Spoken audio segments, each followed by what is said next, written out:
একই ফ্ল্যাট ভাড়া করে একই জায়গায় রাখবে দুজনকে। এটা আসলে তো কখনো বাংলাদেশের ওয়েদারে সচরাচর এরকম হয় না যে দুইজন ওয়াইফ একসাথে থাকবে, রাজি হবে। আমার নাম জান্নাতুল ফেরদৌস। জান্নাতুল ফেরদৌস, এবং ডাক নাম হচ্ছে নূপুর। নূপুর। সো নূপুর, রাইট নাও আপনার এজ কত? 18+। 18+। আপনার জন্মসাল কত? 2001। 2001-এর কত কোন মাসে? 9 জুন। 9 জুন। আপনি 18+। জি। সো নূপুর, আপনি কি এই জীবন গল্প অনুষ্ঠানটা শুনতেন আগে থেকে বা দেখতেন? আমি প্রথম থেকেই শুনতাম, একদম প্রথম থেকে। আমার 9 বছর ধরে আমি এই ধরনের অনুষ্ঠান করছি। আমি অত বছর ধরে শুনতে পারিনি, বাট আমি বিগত 2 বছর কি আড়াই বছর, মানে আমি তো এর আগে আরেকটা রেডিওতে করতাম, সেখানেও হয়তো বা শুনতেন, রাইট? নাকি শুধু ঢাকা এফএম? মানে ইউটিউবে যেগুলো প্রচার হয়েছে আমি সবগুলো শুনেছি। That's fine. তো যাই হোক, অনেক বড় একটা ইন্ট্রো হয়ে গেল, আমরা বরং আর দেরি না করি আপনার গল্পটা শুনি। শুরু করুন আপনি। আমার বাবা মা দুজনেই বাক ও শ্রবণ প্রতিবন্ধী, তারা দুজনেই কথা বলতে পারে না। হয়তোবা এটা এই ইস্যুটার কারণে আমার জীবনের এই অবস্থা। ছোটবেলা থেকে আমি ভালোবাসা কি সেটা পাইনি, বাবা মার ভালোবাসা কি, বড় ভাই বোনের ভালোবাসা কি। আমি আসলে বাক এবং শ্রবণ প্রতিবন্ধী কি তারা জন্ম থেকে ছিলেন নাকি? আমার বাবা জন্মগতভাবে, কিন্তু আমার মা এসএসসি কমপ্লিট করেছে, তারপর একটা পারিবারিক অনুষ্ঠানে তার টাইফয়েড জ্বর হয়। পারিবারিক অনুষ্ঠানে আপনার রং খেলা হচ্ছিল, গ্রামের বিয়ের ভিতরে যেমনটা হয়। তো রং নাক মুখ দিয়ে গিয়ে খুব খিঁচুনি হয়, তারপর টাইফয়েড জ্বর থেকে আসলে তার জবানটা চলে যায়।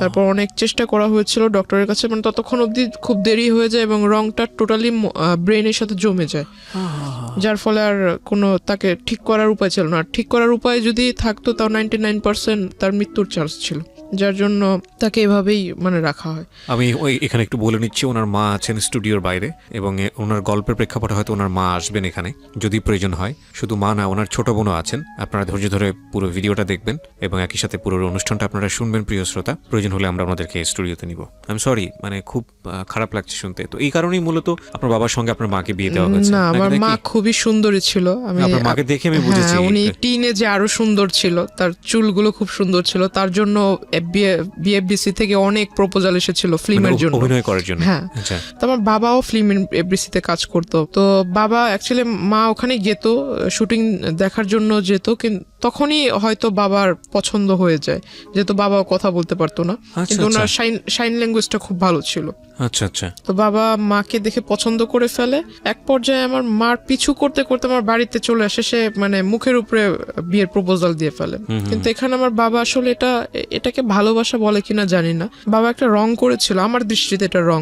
তার প্রথম বিবাহ হয়েছিল, তার বাবা মা মানে আমার দাদা দাদি ফোর্স করে বিবাহটা করিয়েছিল, যার ফলে সে ওটা তার মানুষ বলে না যে আমাকে জোর করে বিয়ে দেওয়া হয়েছে, বাবা মার ইচ্ছাতে বিয়ে করলাম।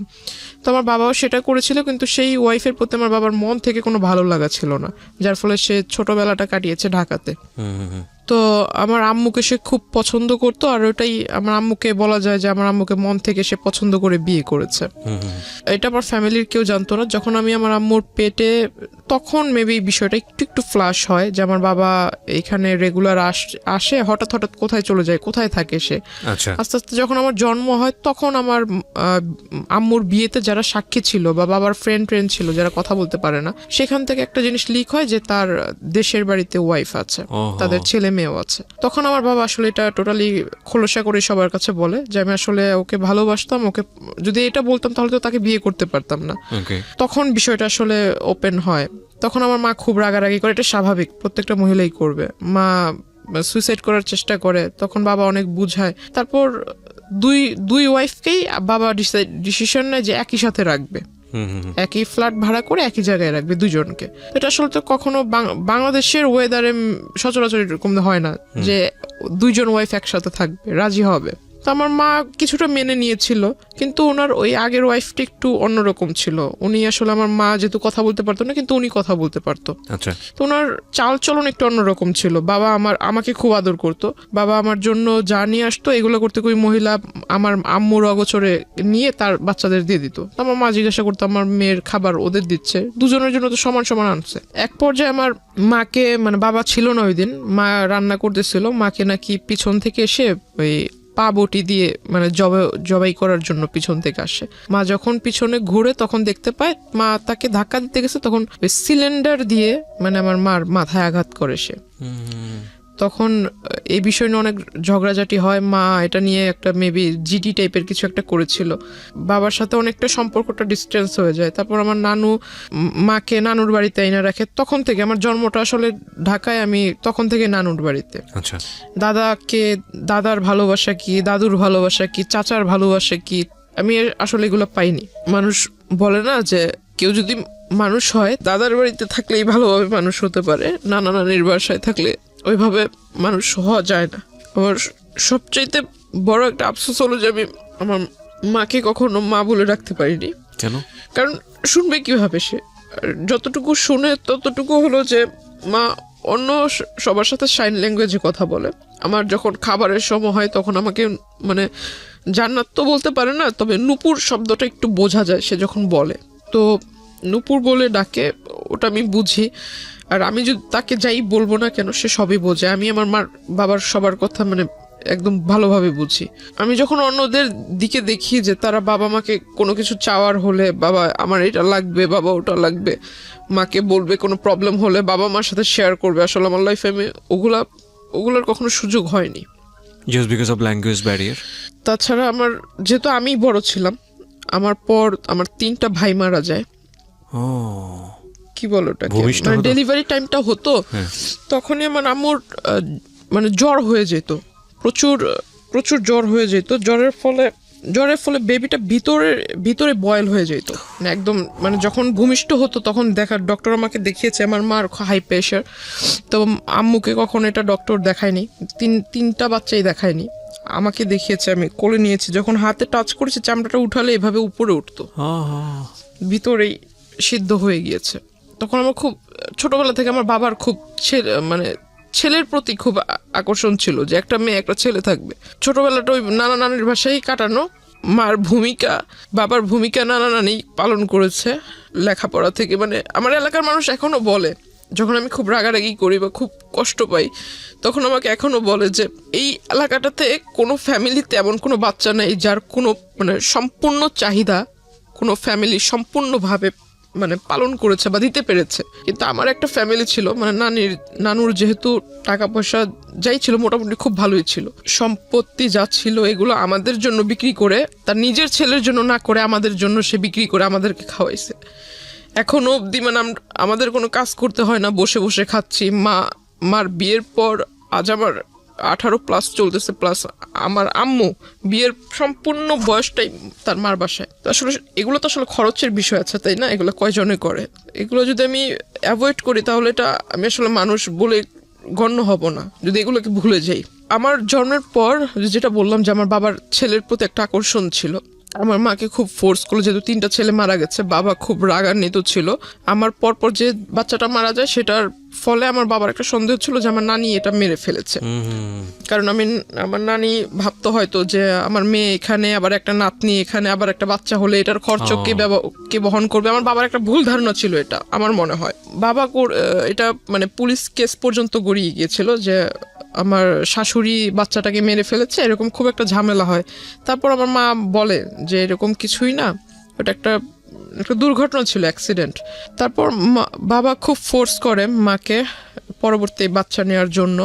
দুর্ভাগ্যক্রমে মানে হয়ে যায় মেয়ে। দ্যাট মিন আমার যে বোনটা বাহিরে আছে, 3টা বাচ্চার পরে 3টা বাচ্চা মারা যাওয়ার পরে মেয়ে, 3টা বাচ্চা মারা যাওয়ার পর 16 বছর যখন আমার যখন 16 বছর চলে, তখন আমার এই বোনটা। ওকে, ওর বয়স কত এখন? ওর এখন 4 চলতেছে। 4 চলছে। যখন আমরা জানতে পারি যে মেয়ে, যে হসপিটালে মেবি চেক আপ করলে বোঝা যায় যে মেয়ে হবে, তো এই বিষয়টা আমার মা কেন যেন আমার বাবার কাছে বলেনি।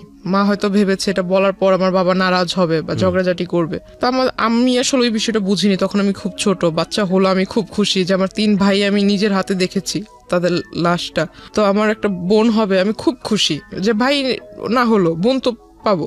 বোনটা যেদিন হলো সেদিন হসপিটালে আমি দেখতে গিয়েছি, বাবা বাহিরে ছিল। বাবাকে শুধু পিকচার পাঠিয়েছিলাম, বাবা বারবার জিজ্ঞাসা করেছিল ছেলে হয়েছে না মেয়ে হয়েছে, বারবার এক কথাই জিজ্ঞাসা করতেছিল। বাচ্চাটা এত সুন্দর সেটা আমাকে কিছু বলতেছে না, শুধু বলতেছে যে ছেলে না মেয়ে। তা আমি কিছু বলিনি, আমি বললাম বাবা আমি এগুলো দেখিনি, বাবু হয়েছে খুব সুন্দর, মার কাছে রেখেছে, আমি শুধু এতটুকুই দেখছি। তখন আমার মা আমাকে বুঝালো যে তোমার 3 ভাই মারা যাওয়ার পর তোমার বাবা আমার সাথে অনেক খারাপ ব্যবহার করেছে, এখন তো মেয়ে হয়েছে, দেখবা ওর কপালটা পুড়লো। ও যখন মানে যে 1 মাস 2 মাস হয়ে যায় তখন ওর চুল ফেলবে, বাচ্চাদের ফার্স্ট চুলটা ফেলবে, তখন বাচ্চাদের জন্য যে এক প্যাকেট করা থাকে না যে নানান রকম কসমেটিক্স, তো এগুলো মেবি এক্সপায়ারি ডেট মানে ওভার। তো ওই বাবাও খেয়াল করেনি হয়তো যখন কিনে আনছে, ওকে যখন গোসল করানো হয় তখন ওর মাথাটা একদম মেডিসিনের অ্যাফেকশনে ফুলে মাথাটা এত বড় হয়ে গেছিল, একদম লাল লাল হয়ে গেছে, পুরো মাথার ভিতরে কেমন যেন হয়ে গেছিল। ও একটা না 1 সপ্তাহ অসুস্থ ছিল, হসপিটালে আমরা দৌড়াদৌড়ি করছি। তো হঠাৎ করে আমার বাবা দেশে আসে, কিছুদিন পর বাবা দেশে আসে, বাবাকে বললাম যে এই ঘটনা, বাবা কোথায় বাচ্চাকে দেখবে, কোলে নিবে, মানে এগুলো না হয়ে সে ঢুকেই বলতেছে ছেলে হয়েছে না মেয়ে হয়েছে, মাকে জিজ্ঞাসা করতেছে, মা বলতেছে মাথা নিচু করে মেয়ে হয়েছে। বাবা আমার বোনটাকে কোলে নেয়নি। ওনার আগের ঘরে কি কয়জন ছেলে মেয়ে? তার মেবি 2 ছেলে 1 মেয়ে। তারপরই অবস্থা। হ্যাঁ, ওনার যদি এমন হতো যে না একটা ছেলে নাই, প্রথমত এই আচরণটা ছেলে মেয়ের ক্ষেত্রে করাই উচিত না। দ্বিতীয়ত হচ্ছে যে ওনার তো ছেলে আছে, 2টো ছেলে আছে, তারপর এটা যাই হোক আপনি মেয়ে হিসেবে বলছেন, এটা খুব দুঃখজনক, আসলে আর কিছু বলার নেই। তো আমার তারপর বোনকে তো এরকম দেখছি। বড় সমস্যা হলো যে আমি ছোট থেকে একাকিত্ব, মানে নিজেকে সবসময় একা করে রাখতাম। এটা আমার একটা, আমি মনে করি যে আমার একটা সবচেয়ে বড় ভুল। ইভেন আমি যখন স্কুলে পড়ি আমি কারোর সাথে মিশতাম না, আর আমার কাছে কেন যেন মনে হতো যে আমার আব্বু আম্মু তো এরকম, কারোর সাথে ফ্রেন্ডশিপ করলে অবশ্যই বাবা মার একটা টপিকস প্রথমেই আসবে যে বাবা কি করে, মা কি করে। এগুলো শুনলে মানুষ আসলে কোন নজরে আমাকে দেখবে যে ওর বাবা মা কথা বলতে পারে না। আমাদের বর্তমান সমাজের মানুষ যেটাকে বলে বোবা, আর এই জিনিসটা আমার শুনতে খুব খুব খারাপ লাগে, যার জন্য আমি কখনো কারোর সাথে মানে ওইভাবে যদি পরিচয় হয়েও যায়, বাবা মার টপিকস আসলে আমি তার সাথে কথা বলা ক্লোজ করে দিই। তারপর মানে সবার সাথে কথা বলতাম না, একা একা থাকতাম। তো সবাই মনে করতো আমি অনেকটা হিংসুটে বা আমি একটু অন্যরকম, সবার সাথে মিশতে পারি না, আমার ভিতরে জেলাসি কাজ করে। তো আমি আসলে কারো কে আমাকে নিয়ে কি ভাবলো এগুলো আমি কানে দিতাম না। আমার ছোটবেলা থেকেই নামাজের প্রতি একটা আকর্ষণ ছিল, আল্লাহ তাআলার সমস্ত আদেশ নিষেধ এগুলো মেনে চলি ছোট থেকেই। আর আমার ছোটবেলা থেকে কেন জানি ওই যে অ্যারাবিক কালচার যেটা আমার কাছে খুব ভালো লাগে। তো কলেজে উঠলাম, এসএসসির পর যে 3 মাস বন্ধ থাকে, 3 মাসের ভিতরে অনেক ঘোরাঘুরি হয়েছিল, অনেক জায়গায় মানে ঘুরছি। তো হঠাৎ করে একটা বিয়ের প্রপোজাল আসে আমার জন্য। তো ছেলেটা মেবি রাজনীতিতে জড়িত ছিল। তো যখন শুনলাম যে রাজনীতি করে, ঠিক আছে রাজনীতি করে ভালো, বিয়ের পর হয়তো বউকে ভালোভাবে রাখবে, প্রত্যেকটা ফ্যামিলি চায় তার মেয়ে একটা ভালো ভালো ছেলের কাছে বিয়ে হোক। কি করে যেন বাবা খোঁজ নিয়ে দেখে যে ছেলের আসলে মানে ব্যাকগ্রাউন্ড ভালো না, নেশা টেশা করে, তো এজন্য ওটা রিজেক্ট হয়ে যায়। তারপর ওই ছেলেটা করে কি, মানে রিজেক্ট তো আমার বাবা মানে বললো, বাবার দ্বিমত ছিল। তো ওই ছেলেটা আসলে মানে পরে একটা আমার এলাকাতে ওর পরিচিত কোনো লোক টোক দিয়ে পরে বলে যে আমার নাকি মানে বিয়ের মানে সাংসারিক জীবনে যাওয়ার মতো আমার ভিতরে মানে কি বলে এটাকে সক্ষমতা বা এরকম কিছু নাই। কে বলে এটা? মানে ওই লোকটা বলে। আচ্ছা, যার সঙ্গে বিয়ে হওয়ার কথা। হ্যাঁ হ্যাঁ। তারপর আমার শুনতে মানে যখন শোনার পর আমি আর বাড়িতে কিছু বলিনি, বললাম যে এই লোকের সাথে তো আর আমার বিয়ের সম্বন্ধটা আগায় নেই বা ওইরকম কোনো কথা হয়নি, জাস্ট দেখা সাক্ষাৎ হয়েছে, বাসায় আসছে দেখার জন্য, ওই পর্যন্তই, তাহলে এই বিষয় নিয়ে আর আগায় দরকার কি। ওই বিয়ের প্রস্তাবটা ওটা সব কিছু আমরা ভুলে গেলাম। তারপর আমি ভাবলাম যে সামনে কলেজে ভর্তি হতে হবে, কলেজে যাব, আর নতুন কলেজ, নতুন এরিয়া।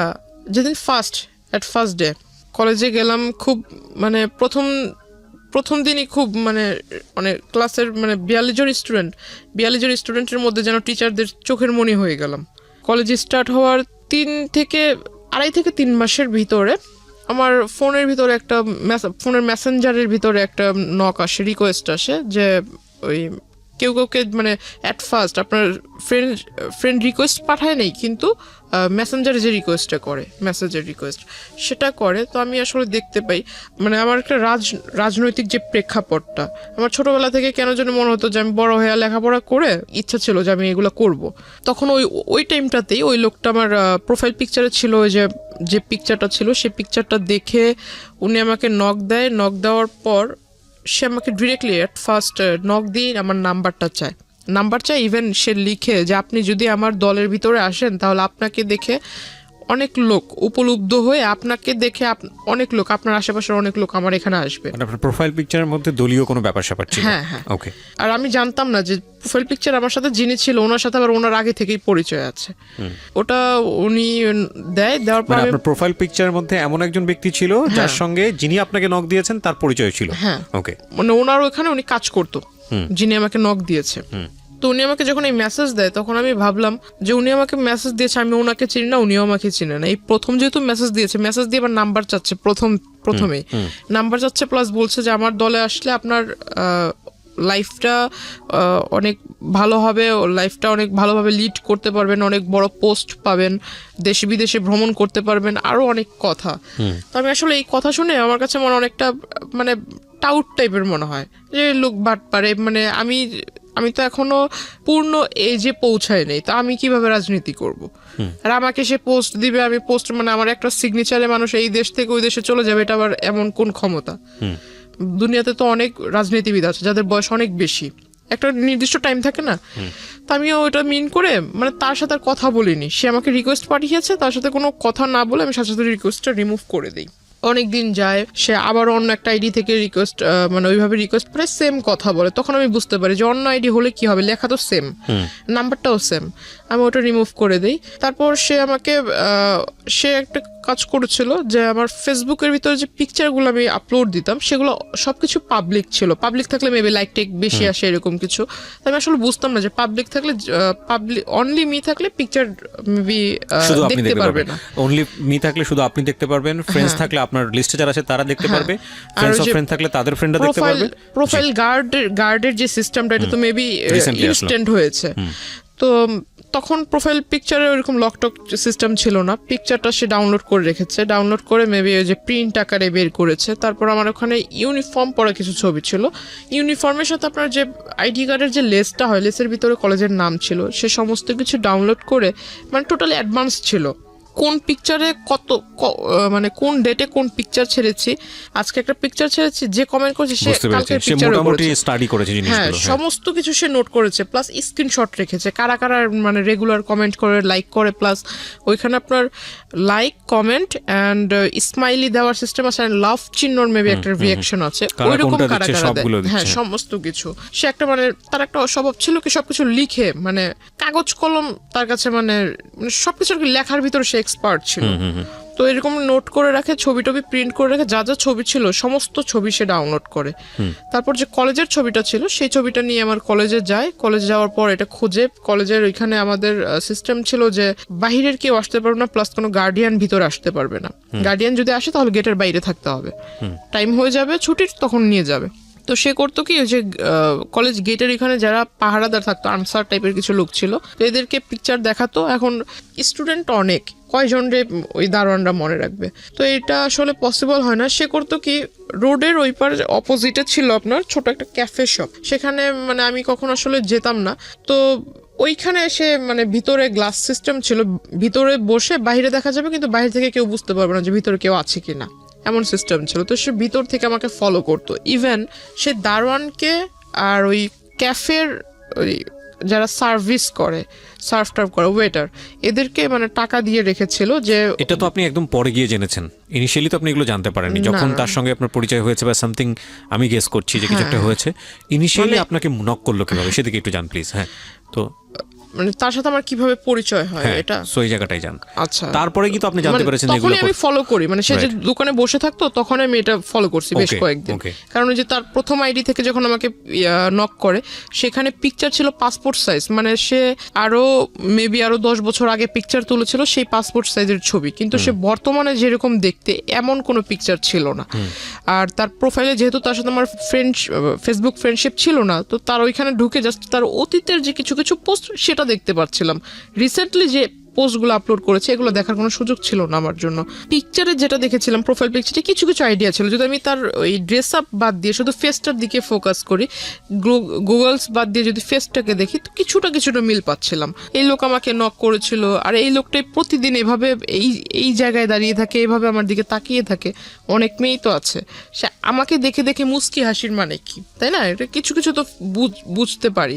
তাকে ওটা দেখলাম, অনেকদিন লক্ষ্য করলাম, হঠাৎ একদিন সে আমাকে ডাকে, আমাকে আমার নাম ধরেই ডাকে, প্রোফাইলে যে নাম ছিল সে নাম ধরে ডাকে, তখন আমি মানে একদম শিওর যে এই লোককে তো এতদিন আমি সন্দেহ করছিলাম, আসলে সে আমার জন্য এখানে আসছে, এটা তখন বুঝতে পারলাম। তারপর ওই দিন আর তাকে রেসপন্স দেইনি। কিন্তু ইন দ্য মিন টাইম নিশ্চয়ই আপনার ওই লোকটার সঙ্গে কোনো কথোপকথন হয়েছে না, যে কারণে সেখানে আসছে, নাকি শুধুমাত্র না হাই না, হ্যালো? সে ওই ছবি দেখে, হাই হ্যালো ছবি দেখি সে আপনাকে ফলো করছে? মানে সে তো আমাকে নক করেছে ফেসবুকে অনেকবার, কিন্তু আমি তাকে রেসপন্স দেইনি। আচ্ছা, সে ওই পিকচার দেখেই মানে কনফার্ম হওয়ার জন্য এখানে আসছে। ওকে।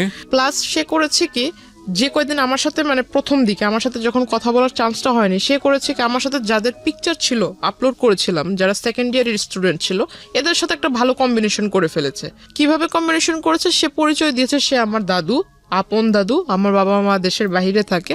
আর আমি যেটা করেছিলাম, আপনাকে প্রথমে বলেছিলাম যে আমার অ্যারাবিক কালচারের প্রতি একটা মানে কি বলে এটা, ঝোঁক ছিল, ভালোবাসা ছিল। হ্যাঁ, মানে ওটা আমি মেনটেন করতাম আর কি। তো আমি করেছিলাম যে যারা, তখন আমি আসলে বুঝতাম না, আইডিটা যেহেতু আমার ক্লাস 8 থেকে শুরু, তো আমি আসলে বুঝতাম না। আমি অনেকেরই দেখেছি যে ফেক আইডি তৈরি করে, তখন বুঝতাম না ফেক আইডি কি। অনেকে অনেক রকম ডিটেলস দেয় যে আমি থাকি এখানে কিন্তু অ্যাড্রেস দেয় অন্য জায়গার। তো আমি যেহেতু অ্যারাবিক কান্ট্রি লাইক করতাম, তো আমি করেছিলাম কি যে ইউনাইটেড মানে আপনার দুবাইয়ের একটা অ্যাড্রেস দিয়েছিলাম, স্কুলও ওইখানকার দিয়েছিলাম। তো আমি মানে আরবিতেও ভালো, ইংরেজিতে মোটামুটি ভালো, বাংলায়ও ভালো। তো আমার মানে এটা দিলে কে এটা দেখতে আসবে, আমার ধারণা ছিল এরকম। আর আইডিটাও খুলে দিয়ে ছিল আমার এক ভাগিনা, তো আসলে পাসওয়ার্ড টাসওয়ার্ড সবও জানতো। এগুলোর প্রতি এটা যে আসলে ইম্পর্টেন্ট এটা আর আমার মাথায় ছিল না। সে ওই জিনিসটা আসলে নোটিস করেছে যে আমি দুবাইয়ের নাগরিক, আমার বাবা মা ওখানে থাকে, সেও এটা পরিচয়। ঠিক আছে, আমার বাবা মা দুবাইতে থাকে, আমি ওইখানে স্কুলে লেখাপড়া করেছি, বাংলাদেশে আসছি বড় হয়ে, এখন এখানে কলেজে পড়তেছি। সে জানে না যে আমি Bangladeshi high school and primary level পার করেছি। সে মনে করেছে আমি দুবাইতে লেখাপড়া করেছি, দুবাইয়ের নাগরিক, সিটিজেনশিপ আছে। তার ফিলিংস ছিল এরকমটা। তো সে করে কি, সেকেন্ড ইয়ারের যে মেয়েরা ছিল তাদের সবার কাছ থেকেই মানে সে ডিটেলস নেয় যে আমি আসলে কোন টাইমে কলেজে আসি, আমার সাথে আসলে কারো অ্যাফেয়ার আছে কিনা, আমি যখন কলেজে আসি কোনো ছেলে টেলে আমাকে আগায় দিতে আসে কিনা, এভরিথিং ডিটেলস সে নেয়। প্লাস আমার কোনো গার্ডিয়ান কোনোদিন কলেজে এসেছে কিনা। তখন 2-1 মেয়ে বলে যে হ্যাঁ ওর সাথে তো একজন মহিলা এসেছিল, দ্যাট মিন আমার মার কথা, একজন মহিলা এসেছিল, সাথে বেবি ছিল। তো ওই লোক বলছে যে ওর মানে কোন মহিলা এসেছিল আইডিয়া আছে কিনা। তো আপনার সঙ্গে এগুলো আপনি জেনেছেন কিভাবে? মানে ওই মেয়েদের কাছ থেকে। আচ্ছা, ওই মেয়েরা এসে আপনাকে নক করেছে? মানে ওরা ওই মেয়েদের সাথে, আমার সাথে তো তার কথা হচ্ছে না, কিন্তু ওই মেয়েদের সাথে সে ভালো একটা কন্ট্রিবিউশন করে ফেলছে। সো পরবর্তীতে মেয়েরা এসে আপনাকে এটা বলেছে? আমাকে বলেছে, মানে যেমন গতকালকে ঘটনা ঘটেছে, আজকে এসে বলছে যেরকম একজন তোমাকে খোঁজ করছিল। ওকে, তো আমাকে বলছে, পরে আমি জানতে পারলাম। তো ওরা বলছে যে ওর মা, তো উনি বলছে যে ওর মা কিভাবে হবে, ওর মা বাবা তো দুজনেই দুবাইতে থাকে, আমি ওর দাদু, আপন দাদু, আমি শুধু বাংলাদেশে। ওর সমস্ত দেখাশোনা সমস্ত কিছু আমি করি, ওর লেখাপড়ার খরচ বাবদ সবকিছু আমি বহন করি, বাবা মা বাহিরে থাকে। তখন আমাকে বললো যে তুমি ওই দিন যে মহিলা আসছে, তো আসলেই কি উনি তোমার আম্মু? তো আমি বললাম হ্যাঁ, এতে সন্দেহ আছে নাকি। পরের দিন আমি আমার মাকে বোনকে, নানুকে বললাম যে তোমরা একটু কলেজে আইসো, আমার টিফিন পিরিয়ডের পরে কলেজে এসো। তারা গিয়েছে, তখন আমি সবাইকে দেখালাম যে আমার আম্মু, এটা হলো আমার নানু। তো সবাই বলতেছে তুমি এত স্মার্টলি চলাফেরা করো, তোমার নানু এরকম কেন?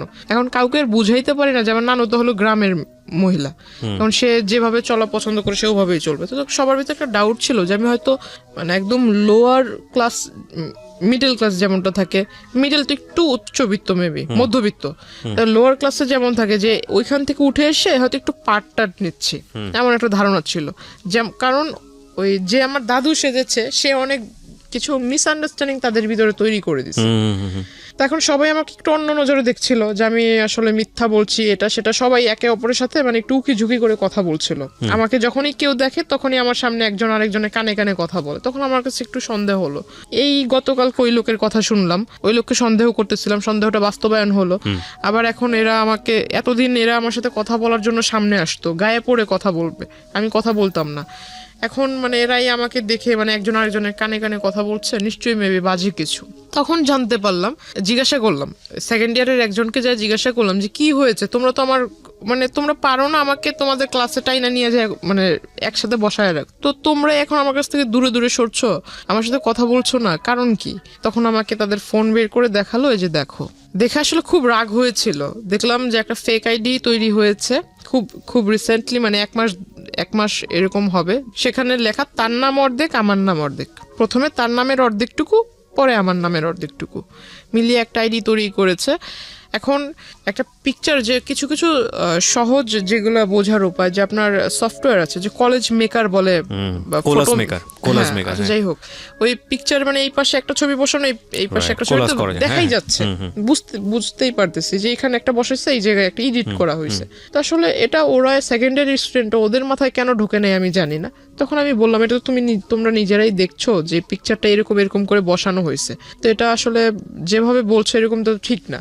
আর তোমরাই বলতেছো ওই লোক তোমাদের কাছে পরিচয় দিচ্ছে আমার দাদু, তারপরে এখানে লেখা যে হাজব্যান্ড ওয়াইফ, তাহলে তোমরা এটা কিভাবে মানছো? ওইখানে লেখা ছিল হাজবেন্ড ওয়াইফ। হ্যাঁ, হাজব্যান্ড ওয়াইফ, তার সাথে আমার অনেক আগের থেকে রিলেশন, সে আমাকে বিয়ে করবে, বিয়ে করে নাই, বিয়ে করবে, কিন্তু হাজব্যান্ড ওয়াইফ, ওই যে এনগেজড, আচ্ছা এঙ্গেজ করলে মানুষ বলে না যে অলরেডি বিয়ে হয়ে গেছে, এরকম টাইপের, যে কাবিন টাবিন করে যখন আংটি পরালে মেবি এরকম কিছু একটা ইন রিলেশনশিপ রেখা ছিল এরকম।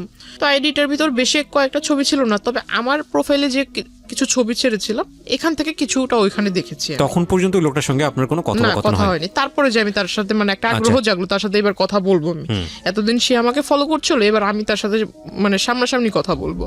তখন আমি তার আইডিতে নক দেই। আইডিতে নক দেওয়ার ফলে সে আমাকে ডিরেক্টলি বলে যে আমি আইডিতে মেসেঞ্জারে কথা বলবো না, নাম্বার দেন, নাম্বারে ফোনে কথা বলবো। আমি বললাম এখন তো আমার মানে জানতে হবে সে যে এই কাজটা করলো, এত বড় একটা সমস্যা তৈরি করলো আমার জন্য, এটা মাত্র আমার কলেজের স্টুডেন্ট মানে ক্লাসমেট বা সিনিয়র স্টুডেন্টও দেখেছে।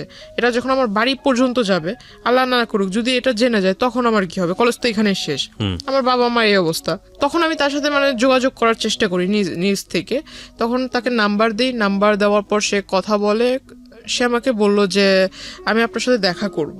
তাই আমি বললাম দেখা তো আমিও আপনার সাথে করব, আমার মানে আপনি আমার দাদু হন এটা আমি জানতে পারলাম। বলতেছে কার কাছ থেকে জানলেন? তো আমি বললাম এত কিছু আপনার জানার দরকার নেই, আপনি আমার দাদু হন আমি জেনেছি, কেমন দাদু হন আমি দেখব। আর আপনি বলেছেন যে আপনি আমার দাদু হন, আবার আপনি আমার হাজবেন্ড হন, কোন দিক থেকে আপনার সাথে আমার সম্পর্ক হয়েছে?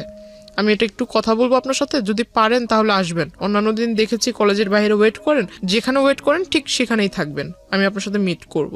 সে আসে, সে ভিতর আপনার যে ছোট ছোট রেস্টুরেন্ট টাইপের কিছু একটা আছে, ওখানে বসে মানে ফোনের উপর একদম খুব বেশি বেশি ফাপড় মারছিল ফোন করে, এই এত লক্ষ টাকার ফার্নিচার সেট করো, ওটা করো, এটা করো, গাড়ি পাঠায় দাও, এটা সেটা। শেষমেশ অনেকক্ষণ ফোনে কথা বলার পরে দেখলাম যে হঠাৎ একটা কল আসলো, তখন বুঝলাম যে তখন সে শুধুই মানে ফাপড় মারতেছিল, কাউকে কল টল কিছুই দেয় নাই, কানে ফোন নিয়ে শুধু বলতেছিল। হঠাৎ একটা কল আসছে, তখন কল রিসিভ করে কথা বললো। আমার খুব হাসি পাচ্ছিল তখন। তো আমি আর তখন কিছু বলিনি তাকে ডিরেক্টলি জিজ্ঞাসা করলাম, তার কথা বলা শেষ হলো, তাকে জিজ্ঞাসা করলাম যে আপনি কি ফেসবুক ইউজ করেন আদৌ? বলতেছে হ্যাঁ, করবো না কেন, আমার আইডি এই যে এটা। তো আমি বললাম আপনি কি সাথে মানে যেটা দিয়ে ফেসবুক ইউজ করেন সেই ডিভাইসটা কি নিয়ে এসেছেন? তো এত বড় একটা ট্যাব বের করছে। তা আমি বললাম যে ট্যাব কেন? ট্যাব তো বাচ্চারা ইউজ করে, ট্যাব আপনি ইউজ করেন কেন? কি আমি চোখে সমস্যা, চোখে দেখি না, বুঝি না, ট্যাব মানে ইউজ করি আমি, ফোন বুঝি না। আমি বললাম ভালো। বলতেছে যে আমার বাসায় আইফোন, আইপ্যাড পড়ে আছে, ম্যাকবুক পড়ে আছে, আমি ওগুলো বুঝি না, কিন্তু এই ট্যাব বুঝি। আমি বললাম ভালো, একটু বের করেন আপনার প্রোফাইলটা আমি দেখবো।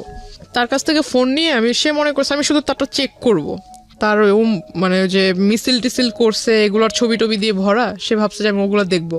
দেখার পর দেখলাম বাপরে বাপ, সে তো আমার এই কাহিনী বাদ দিই, এর আগে অনেক মেয়ের ছবি টবি দিয়ে এগুলা করেছে। তা আমি আর ওগুলো দেখিনি, জাস্ট আমার ছবি দিয়ে যেটা করেছে সে ওটার ভিতরে ঢুকার পর ওটা দেখলাম। দেখার পর সাথে সাথে আমি ওইটার ভিতরে আপনার লগ আউটে ঢুকে, ওখানে লগ আউট করার আগে করেছি যে আইডি ডিঅ্যাক্টিভ করে দেয় না, সে তো বুঝবে না, কারণ সে বোঝে কিনা সেটার আমি জানতাম না যে আদৌ সেইগুলো এই সম্বন্ধে আইডিয়া আছে কিনা। লগ আউট করার আগে ডিঅ্যাক্টিভ করেছিলাম মেবি, তারপর আমি ওইটা ওখান থেকে কেটে দিই। এখানে একটু বলে রাখি, ডিঅ্যাক্টিভ করলেও এটা কাজ, আপনি যখন পরবর্তীতে আবার ঢুকবে তখন ওটা অটোমেটিক্যালি অ্যাক্টিভ হয়ে যাবে। আইডি ডিঅ্যাক্টিভ হলে যে সেটা পার্মানেন্টলি ডিলিট হয় বিষয়টা এরকম না, পার্মানেন্টলি ডিলিট আলাদা একটা অপশন আছে। হ্যাঁ, সো আইডি ডিঅ্যাক্টিভ করা মানে হচ্ছে আইডিটা অ্যাক্টিভ না। ওই দিন যে করে দিয়েছে তারপর আর ওই আইডি সে চালায়নি। আচ্ছা fine, it's very interesting. But ID deactive করলে আইডিটা ডিঅ্যাক্টিভ হয় না, ওইটা আলটিমেটলি একটা রিজিউম হয়ে থাকে। আপনি যখনই আবার আইডিতে ঢুকবেন সঙ্গে সঙ্গে ওটা অ্যাক্টিভ হয়ে যায়। হ্যাঁ বলেন। তো আমি ওটা করে দিলাম, দেওয়ার পর মানে তখন একটু চিন্তা করলাম যে এই লোকের সাথে মানে কোনো মতো কথা বলে আমার যা কাজ করার ছিল করছি। আর ওখানে দেখলাম যে মেসেঞ্জারে ঢুকে দেখলাম ওই আইডিটাতে যে আমার আইডিতে যারা রেগুলার লাইক কমেন্টস দিত এদের প্রোফাইলে ঢুকে এদের মেসেঞ্জারে মানে কারোর সাথে ফ্রেন্ডশিপ করেনি, বাট মেসেঞ্জারে ঢুকে ঢুকে খুব বাজে বাজে কথা বলছিল, তুই করে অনেক বাজে বাজে কথা বলছিল যে আমার ওয়াইফ, ও আমার হাজবেন্ড, তুই আমার সাথে ওই আমার আইডিতে কেন এইগুলা করিস, ওটা মানে খুব বাজে বাজে লেখা ছিল। তার ওখান থেকে বের হওয়াটাই আমার জন্য ইম্পর্টেন্ট ছিল, তো আমি তার সাথে ওটা তো করে দিছি, কাজ শেষ। তার ট্যাব তার হাতে দিয়ে দিলাম। তারপর সে আমাকে বলতেছে যে আপনার বাবা মা কেমন আছে, আপনার বোন দেখলাম খুব সুন্দর, তারপর বললো যে বিয়ে শাদীর মানে কাউকে পছন্দ টছন্দ করেন কিনা এটা সেটা। তো আমি বললাম আপনি আমার কলেজের যা পরিচয় দিয়েছেন আপনি আমার দাদু, তো আমাকে এখানে আপনি বলার দরকার নেই, তো তুমি করে বলেন, দাদু তো আপনি আমাকে নাতনি বলে ডাকেন, আমি আপনাকে দাদু বলে ডাকবো। তো ওইখান থেকে সে খুব মানে বিষয়টাকে খুব ফানি নিয়েছিল, কিন্তু আমার ভিতর তো খুব রাগ হচ্ছে। সে খুব হাসতেছে মানে জোরে জোরে। সে কফি অর্ডার করলো, কফি অর্ডার করার পর সে কফির বিল আসছে 100 টাকা, সে 100 টাকা দিতে পারে না, 20 টাকার জন্য মানে ঝগড়া লেগে গেছে কফি শপের লোকদের সাথে। সে ওখান থেকে মানে আমার ওখান থেকে আমি টাকা দিয়ে দিলাম, চলে আসলাম তাকে নিয়ে। তারপর আমি বাসায় আসবো, রিক্সা নিব, তখন আমাকে মানে সে 100 টাকা হাতে ধরায় দিবে যে এটা আপনি নিয়ে যান হাত খরচ। তো আমি বললাম যে আপনি 20 টাকা ওখানে দিতে পারলেন না, আপনি আমাকে 100 টাকা দিচ্ছেন হাত খরচ। তো বলতেছে না এটা কফির দাম আর কয় টাকা। কাজ ছিল যেটা আসলে সে কাজটা যে করেছে তার এখান থেকে করেছে কিনা আমার এটা দেখার প্রয়োজন ছিল। প্লাস যদি আমার মাথায় টেন্ডেন্সি ছিল যদি এটা সে তার ডিভাইস থেকে করে থাকে, সেই ডিভাইস যদি তার সাথে থাকে আমি সেটা ওখান থেকে ডিলিট করে দিব, গেল এই প্রবলেম। সে যদি মানে নেটওয়ার্কিং সাইটে যদি ভালো জ্ঞাত থাকে তাহলে ভালো, আর যদি জ্ঞাত না থাকে তাহলে এটা আমার জন্য প্লাস পয়েন্ট। ওইখান থেকে যদি আমি ডিলিট করে দিই তাহলে সেটা আর সে করতে পারবে না। রাইট, আমরা এখানে দুটো জিনিস যুক্ত করতে চাই গল্পটার শক্ত অবস্থান করার জন্য, কারণ ইতিমধ্যে অনেকের মনেই অনেক ধরনের প্রশ্ন চলে এসছে। এই লোকটার সঙ্গে এই যিনি আজকে আমাদের এখানে আছেন গেস্ট, জান্নাতের মূল যে জায়গাটা থেকে সম্পর্ক, ঠিক সম্পর্ক না মানে এই ধরনের যে আদান প্রদান হচ্ছে বা এক ধরনের যোগাযোগ তৈরি হয়েছে, সেটার মূল কারণটা হচ্ছে জান্নাতের একটা পলিটিক্যাল ব্যাকগ্রাউন্ড আছে যেটা আমরা এখানে রিভিল করিনি, এবং সে চাইতো পলিটিক্স করতে, যে কারণে তার প্রোফাইল পিকচারে সে যাদের সাথে মুভ করেছে সেই সব মানুষদের ছবি ছিল, এবং যেই ভদ্রলোকটি তাকে নক দিয়েছে তিনিও পলিটিক্সের সঙ্গে জড়িত ছিলেন, এবং তিনি ওই তার এরিনার হওয়ার কারণে ওর প্রোফাইলে নক দিয়েছে। নক দেওয়ার পরে ওদের মধ্যে কোনো এক রকমের কথোপকথন হয়েছে। সামহাও ওই পিপলটা মানে যে ভদ্রলোককে আমরা এখানে কথা বলছি তিনি জান্নাতকে ট্র্যাক করা শুরু করেছেন, এবং ট্র্যাক করে যখন কনভিন্স করতে পারছে না তখন তার নামে উল্টাপাল্টা ছড়াচ্ছে অ্যাকর্ডিং টু জান্নাত। এবং জান্নাত এইটাকে মিটিগেট করার জন্যে, এটাকে সলভ করবার জন্যে এই লোকটার সঙ্গে দেখা করেছে। ওকে, আমি সবসময় বলি যে স্টোরি লাইনটা হচ্ছে এটা, বিলিভ করা না বিলিভ করা এটা আপনার ব্যাপার, কিন্তু যেই জায়গাটা নিয়ে বিতর্ক থাকবে না পুরো গল্পটা বলার পরে, সেই জায়গাটা কি সেটা আমি স্টোরি বলার পরে আপনাদেরকে ক্লিয়ার করব। জি, ওইখান থেকে আমি বাসায় চলে আসি, তার টাকাটা তাকে ফিরিয়ে দিয়ে বাসায় চলে আসি। তারপরের দিন সে আবারও সেম টাইমে, আমার যে ছুটির টাইমটা ছিল, ছুটির টাইমে সে কলেজের ওখানে আসে। তারপর তাকে আমি আসলে বললাম যে আসলে আপনি দাদুর পরিচয় দিয়েছেন, এটা আসলে খারাপ কিছু না। দাদু সেকেন্ডে তো আপনি মিট করেছেন তার সঙ্গে, মানে সে কলেজের ওখানে আসছে পরের দিন, তারপর আপনি দেখা করেছেন পরের দিন আসছে। আমি কলেজ থেকে যখন বের হইতে আমার সামনাসামনি হয়েছে। আমার বাসে উঠলাম, বাস ছিল, বাসে উঠলাম, ওঠার পর সে আমাকে ডাক দিয়েছে। প্রথমে আমি আসলে এটা যেহেতু আমার কাজ যতটুকু ছিল আগের দিন তো আমি করেই দিছি, তারপর তার সাথে কিসের কথা বলা। তো আমি বাসে উঠে গেছি, সেও পিছন পরের বাসে উঠছে, ওই বাসে আর জায়গা ছিল না, পরের বাসে উঠছে। কিন্তু আপনার যে সে এত বড় একটা ক্ষতি করলো বা এরকম একটা কাজ করলো, আপনি তাকে কিছুই বললেন না? না, আমার থটটা ছিল যে আমি বাড়িতে কোনোভাবে না জানুক, কারণ বাড়িতে যদি একবার জানাজানি হয়, প্রিন্সিপাল আমার কলেজের টিচারের মাধ্যমে আমার ফ্যামিলির লোক জানবে, যে আমাকে ভর্তি করতে সহায়তা করছে তার কানে যদি বিষয়টা চলে যায় তাহলে আমার লেখাপড়া ওখানেই বন্ধ হয়ে যাবে। তো আপনি তাকে এটা বললেন না যে আপনি নেক্সট টাইম এই কাজটা করবেন না বা এরকম? বিষয়টা যদি আমার বাড়িতে জানে তাহলে তো আমার কলেজেই বন্ধ না। কিন্তু যেই লোকটা আপনার এই কাজটা করলো তাকে কি কিছু বলেছিলেন যে আপনি এই কাজটা কেন? তাকে যে এখন বলবো। আচ্ছা, ওকে। তারপর আমি বাসে উঠলাম, সে ওই বাসে জায়গা পায়নি, পরের বাসে উঠেছে। তো এখানে নামলাম, সেও মানে একদম তাড়াহুড়া করে নেমে আমার মানে সামনে আসছে, বলতেছে যে একটু কথা বলে যান। আমি বললাম দেখেন আপনি আমার দাদু হিসেবে পরিচয় দিয়েছেন, ভালো কথা, আপনি যে কাজটা করেছেন, মানে সে মনে করছে আমি বিষয়টা আসলে এখনো জানি না, সে যে কাজটা করেছে আমি বিষয়টা জানিই না এটা ভেবেছে। তো আমি তাকে বললাম যে কাজটা করেছেন, কাজটা করা ঠিক হয়নি।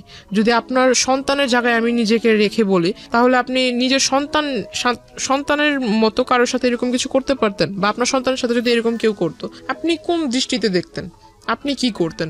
আপনি যখন এই কাজটা করেছেন আপনার মাথার ভিতরে কি বিবেকের লোপ পেয়েছিল? সে বলতেছে আমি এমন কি কাজ করেছি, আমি তো এমন কিছু করিনি। তখন আমি আমার ফোন থেকে ওই আইডিটা বের করে তাকে দিলাম, এটা কি করেছেন? সে বলতেছে আমি করিনি। তখন তো আইডি ডিঅ্যাক্টিভ, আপনি কিভাবে বের করলেন? না না, তার আইডির যে স্ক্রিনশট, ও আচ্ছা, স্ক্রিনশটটা দেখালেন। স্ক্রিনশট ছিল সেটা আমি দিলাম, কারণ আমার ওইখানে তো আমি আমারটার সাথে আমি তো আর এই বিষয়ে আগে জানতাম না, এটা তো আমি জেনেছি আমার ওই যে সেকেন্ড ইয়ার স্টুডেন্টের কাছ থেকে। তো আমি এটা দেখালাম, দেখানোর পর বলতেছে না আমি এটা করিনি, এটা হয়তো অন্য কেউ করছে। তো আমি বললাম আপনার আর আমার সম্পর্ক কি, এটা আমি নিজেই জানি না। আপনার আর আমার এমন কোন রিলেশনশিপ বা আপনার সাথে আমার কবে পরিচয় হয়েছে? ফাইন, এখন আমি পরিষ্কার হচ্ছি। মানে আলটিমেটলি আপনি যে ওনার কাছ থেকে আপনার এই ফলস আইডিটা ডিলিট করবেন এটা উনি জানতো না আগে থেকে, এবং আপনিও জানাতে চাননি, কারণ আপনি টেকনিক্যালি, উনি হয়তো ভাবছে যে আমি এই সম্পর্কে জানিই না। রাইট, সো আপনি খুব টেকনিক্যালি জিনিসটা ডিলিট করে দিতে চেয়েছেন। Okay fine. আমি তাকে এটা তাকে যখন দেখাই স্ক্রিনশটটা, সে বলতেছে যে না আমি এটা করিনি। তো আমি বললাম যে দেখেন, মানুষ মানেই মরণশীল, মরতে হবে।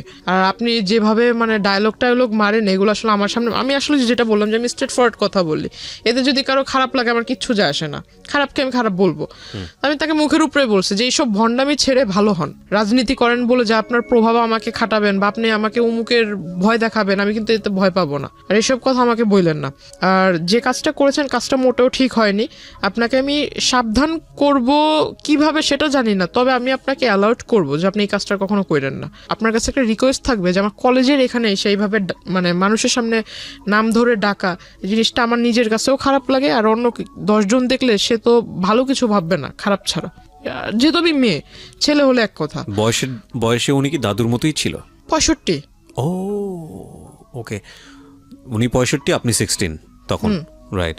কিন্তু সে নিজেকে মানে সে আমার সাথে যখন মিট হয় তখন নিজেকে মানে একদম ওই যে টিনেজারদের মতো, মানে কেউ ড্রেস আপ চেঞ্জ করলে তো আর সে টিনেজার হবে না। ওকে, বোঝা যায় আর কি জিনিসটা। হ্যাঁ, ওই ড্রেস আপ, হ্যাঁ ওইরকম ড্রেস আপ করে আসতো। এগুলো তাকে বললাম, বলার পর সে আসলে হেসে উড়াইয়া দিল।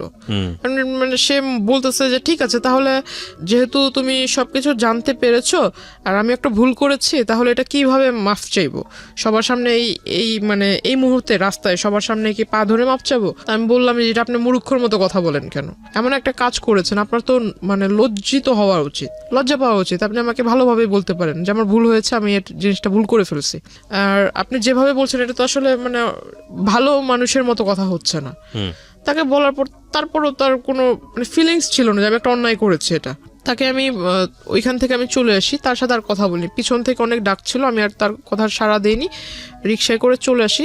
তার পরের দিন সে আসেনি।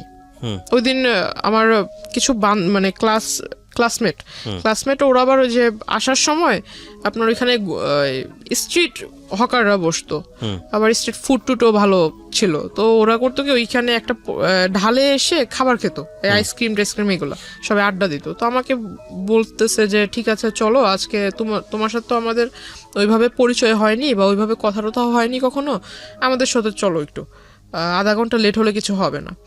তো আমার বাড়ি থেকে একটা ছিল, যখন কলেজ ছুটি হয়ে যাবে তার আধা ঘন্টার ভিতরে বাড়িতে থাকতে হবে। এখন সব সময় তার এটা পসিবল হয় না, কারণ রাস্তা যদি জ্যাম থাকে আধা ঘন্টা একটু ওভারও হইতে পারে। একটু ওভার হইলে আমার বাসা থেকে আবার একটু রাগারাগি করতো, অন্য কিছু ভাবতো। তো আসলে পরে আমি ওই দিন একটু দেরি হয়ে গেছিল, ওই দিন 2টার মতো বেজে যায়। তারপর আমি বাসা থেকে ওইখান থেকে রিক্সা নিয়ে চলে আসি, বাসা থেকে জিজ্ঞাসা করলো, পরে বললাম এই কাহিনী। তখনও অবধি শুধু, যেহেতু আমি ছোটবেলা থেকে সবকিছু আম্মুর সাথে মানে যে সাইন ল্যাঙ্গুয়েজে আমার কোনো কিছু যেটা করতে যাব বা কোনো কিছু করার একটা স্টেপ নিয়েছি আম্মুর সাথে শেয়ার করতাম, কারণ আমি জানি যে আমার আম্মু আমি যা বলবো সেটা শুধু ভালো হলে আমাকে একটা ভালো সাজেশন দিবে, খারাপ হলেও বুঝাবে, কিন্তু কারোর সাথে এটা লিক করবে না। ওকে। তো বাবার সাথে আমার সম্পর্ক ভালো, কিন্তু বাবার সাথে শেয়ার করার সাহস ছিল না, মার সাথেই করতাম। তো মাকে আমি অলরেডি বলে দিছি বিষয়টা, ছবি টবিও দেখালাম যে মা এই লোকে এই ঘটনাগুলো করছে। তো মা আমাকে বললো যে তুমি কলেজে যাবা, ড্রেস আপ, যেহেতু ওইখানে আবার বোরকার এলাও ছিল না, কলেজ ড্রেসের কালারের বোরকা এলাও না, ড্রেস আপ পরে যেতে হবে, কলেজ ড্রেস পরে যেতে হবে। তো বাসায় আম্মু আমাকে বললো কি যে তুমি ওই ব্যাগে করে যে নেকআপ বলে, নেকআপ ব্যাগে করে নিয়ে যাবা, রাস্তা পর্যন্ত যাবা, কলেজের গেটে ঢুকে নেকআপ খুলে ফেলবা, আবার কলেজ থেকে বের হয়ে নেকআপ পরে চলে আসবা, যাতে কেউ ফেস না দেখে। তো ওটা করলাম। এখন মানুষ, আমার মাথায় এটা ছিল না যে মানুষের চোখ দেখলেও মানুষকে চেনা যায়, যে আসলে চোখ দেখলে বোঝা যায় যে আমি ওই মানুষটাই এটা। তো সে কিভাবে আমার মানে ফলো করে ফেলছে ওই অবস্থাতেই। আমার নেকআপ টেকআপ বাঁধা ছিল, বাসে উঠছি, বাসে উঠে সনি হলের ওখানে নেমেছি, রিক্সায় দিয়ে 1 নম্বরে মাজার রোডের ঢালে চলে আসছি, সে দৌড়াইতে দৌড়াইতে আসছে পিছন থেকে। এখানে একটা জিনিস খেয়াল রাখবেন প্রিয় শ্রোতা, ওনার না আছে কোনো আপন বড় ভাই, না আছে বাবার দিক থেকে কোনো হেল্প, মা আছেন তিনি আসলে বাক প্রতিবন্ধী, নানা এবং নানু বয়স হয়ে গেছে তাদের। সুতরাং এরকম একটা মেয়ে এরকম একটা বখাটে লোকের দ্বারা প্রতিনিয়ত হ্যারাসমেন্টের শিকার হচ্ছে। অ্যাকর্ডিং টু হার ওয়ার্ডস যদি আমরা তাকে বিলিভ করি, তাকে তো একটা শেল্টার দিতে হবে, তাকে তো একটা সাপোর্ট দিতে হবে। অন্যান্য ভাই বোনদের ক্ষেত্রে হলে হয়তো এরকম হতো যে ভাইটা সাথে যাচ্ছে বা মাটা সাথে যাচ্ছে, তাকে গার্ড দিয়ে নিয়ে আসছে, ওর ক্ষেত্রে সেটা সম্ভব ছিল না। সো এগুলো একটু খেয়াল রাখবেন। জি বলেন। তারপর তো ওখান থেকে মানে চলে আসছি, সে পিছন থেকে দৌড়ায় আসছে, দৌড়ায় এসে মানে যে রিক্সার যে হুড যেটাকে বলে, এটা পিছন থেকে এরকম টান দিয়ে ধরেছে। তো রিক্সাওয়ালা পিছনে যখন তাকাইছে, ওই লোক হঠাৎ করে সামনে এসে বলতেছে যে তোমার সাথে আমার কিছু কথা ছিল। তাই আমি বললাম এটা কোন ধরনের সভ্যতা, আপনি মাঝ রাস্তার ভিতরে এরকম করে আসছেন, আর একটু পরে একটু আগায় গেলে আমার নদী পার হতে হবে। তো ওখানে আমার মানে দেখা গেছে আমাদের ওই পার থেকে অনেক লোক আসা যাওয়া করে, কোনো একটা লোক যদি মানে দুর্ভাগ্যবশত দেখে ফেলে এরকম, আপনাকে আমি চিনি না, আপনি আমাকে ওইভাবে চিনেন না, এটা কিন্তু অন্য কেউ বুঝবে না, নিশ্চয়ই খারাপ একটা ধারণা করবে, আপনি এই কাজটা করছেন, এটা আসলে ভালো না। তাকে বুঝালাম। তো বলতেছে যে তুমি যদি এখন এখানে কথা না বলো তাহলে আমি কোনো কিছু একটা করে ফেলবো। তো আমি বললাম আপনি কি করবেন না করবেন এটা আপনার বিষয়, এটা আমার কাছে তো বলে লাভ নেই। তো বলতেছে না আমি কোনো কিছু একটা করে ফেলবো। তো আমি আসলে তার কথা মানে সে আমার এজে বড়, যদিও বড় ছিল, আমি তার আসলে এই জায়গায় মানে এরকম ধাক্কা দিই। আমি রিক্সাওয়ালাকে বলি যে তুমি যত তাড়াতাড়ি পারো যে ট্রেনে চলে যাও, এই জায়গাটা তুমি পার করো যত তাড়াতাড়ি। তো ওইখান থেকে ওই দিন সে আমাকে পিছন থেকে আর কি বলছিল, খুব চিৎকার করে বলতেছিল যে তোকে আমি দেখে নিব, তোর এই কিসের এত তোর গৌরব, কিসের এত বাহাদুরি, এগুলো আমি দেখে নিব। প্রিয় শ্রোতা, এখানে একটা বিষয় আপনাদেরকে পরিষ্কার করতে চাই, বা জান্নাতের আজকের এই জীবনের জন্য জান্নাতের ভাষ্য অনুযায়ী যে ব্যক্তিটি দায়ী, আমরা তার নাম পরিচয় এখানে উপস্থাপন করছি না, যেহেতু এটা ইনভেস্টিগেটেড শো না। কিন্তু অনুষ্ঠানের শেষে গিয়ে তাকে ফোনে কানেক্ট করব, তার নাম পরিচয় গোপন রেখেই আমরা তাকে ফোনে কানেক্ট করব এবং তার বক্তব্য আমরা আজকে আপনাদেরকে শোনাবো। জান্নাতের জীবনের জন্য এই জায়গাটায় দায়ী, তার সঙ্গে আমরা কথা বলবো একেবারে অনুষ্ঠানের শেষে। সুতরাং সঙ্গেই থাকবেন আশা করছি। সে আসলে কি করবে এমন, আর সে যদি ওই রকম রাজনৈতিক নেতাই হয়, বড় কোনো রাজনৈতিক নেতা হয়, তো প্রত্যেকটা বড় রাজনীতিবিদ মনে করে যে আমি একটা কিছু করতে যাব, এটা যাতে পাবলিশ না হয়, তার রাজনৈতিক ক্যারিয়ার আছে। তো এই লোক যদি অত বড় নেতাই হয় তাহলে সেই রাস্তার ভিতরে এগুলো করবে কেন? দ্য পয়েন্ট ইজ দ্যাট আপনারও তো রাজনীতির ব্যাকগ্রাউন্ড ছিল, এবং আপনার সম্পর্কে আমি যতটুকু জানি তাতে আপনার যে আত্মীয় স্বজন তারাও মোটামুটি হাই অফিসিয়ালস। তো আপনি কেন তখন একটা স্টেপ নিচ্ছিলেন না, যেহেতু আপনি যে রাজনীতি করতে চান, যে দলের রাজনীতি করতে চান, সেই দলেরই রাজনৈতিক পরিচয় উনি দিচ্ছে, তো আপনি তখন কেন একটা স্টেপ নিচ্ছিলেন না? কারণ এটা তো এক্সিট লেভেলে চলে যাচ্ছে। আমি জিনিসটা আসলে হাইড করে রাখতে চাচ্ছিলাম। সামহাউ এটা হলে আপনার লেখাপড়া বন্ধ হয়ে যাবে। কারণ আমার 2 মাস পর পরীক্ষা, ফার্স্ট সেমিস্টার, রাইট। আমি আসলে কোনো মতো মানে ওনার কাছ থেকে পিছু ছাড়াতে চাচ্ছিলাম। ততদিনে এই ভদ্রলোকটা কি আপনার উইকনেস গুলো বুঝে গেছে যে আপনি এটা হাইড করতে? আগে থেকেই নোট করেছে। ইভেন আমি ওই দিন যেটা জানতে পারলাম, আমি যখন তার এখানে ধাক্কা দেই, তার শোল্ডারে যখন ধাক্কা দেই, সে আমাকে যে পিছন থেকে যে বলেছিলাম, তো এই জিনিসটা ইগনোর করেছি। কিন্তু সেই দিন বিকেল বেলা সে করেছিল কি, আমাদের যে নদীর ঘাট যেটা, ওইখানে মানে নৌকাওয়ালাগুলা হলো একদম পার্মানেন্ট নৌকাওয়ালা, এরা চেঞ্জ হবে না, সবসময় এরাই ওখানে নৌকার পারাপার করে। তো ওই পর্যন্ত গিয়ে প্রত্যেকটা নৌকাওয়ালার কাছ থেকে মানে জিজ্ঞাসা করেছে। তো ওদের কাছ থেকে আমার ইনফরমেশন নেয়, আমার বাড়ি কোথায়, আমার বাড়িতে কে কে আছে, আমার বাবার বাড়ি কোথায়, মার বাড়ি কোথায়, এই হাবিজাবি সমস্ত কথা সে কালেক্ট করে। প্লাস আমার ছোটবেলা থেকে মানে আমি ছোটবেলায় কি করতাম না করতাম সমস্ত কথা সে এগুলা কালেক্ট করে। অনেক দিন মানে প্রায় 1 মাসের মতো আর তার মানে ওইখানে আমি কি বলো এটাকে, মানে সে আর ওইখানে আসেনি। তার মানে আমার কাছে খুব ভালোই মনে হচ্ছিল যে মানে এতদিন পর আমি একটা খুব মানে এখন ভালোভাবে যাতায়াত করতে পারবো, কোনো প্রবলেম নেই। তখন আমি মেকআপটা ইউজ করা বাদ দিয়ে দিলাম, যেহেতু আসছে না, হয়তো সে আসবেই না, ওইরকম একটা ধারণা ছিল। তো আমি খুব তখন থেকে আসলে যে 2-1টা মেয়ের সাথে আর কি মিশতে শুরু করলাম, ক্লাসমেট। আমি মানে তাদের সাথেই মিশতাম যারা দেখতাম যে একটু মানে ফ্যামিলি দিক থেকে একটু মানে একটু লো টাইপের, বা আমাকে নিয়ে কেউ তুচ্ছতাচ্ছিল্য না, হ্যাঁ মানে আমাকে যে বুঝবে আর কি।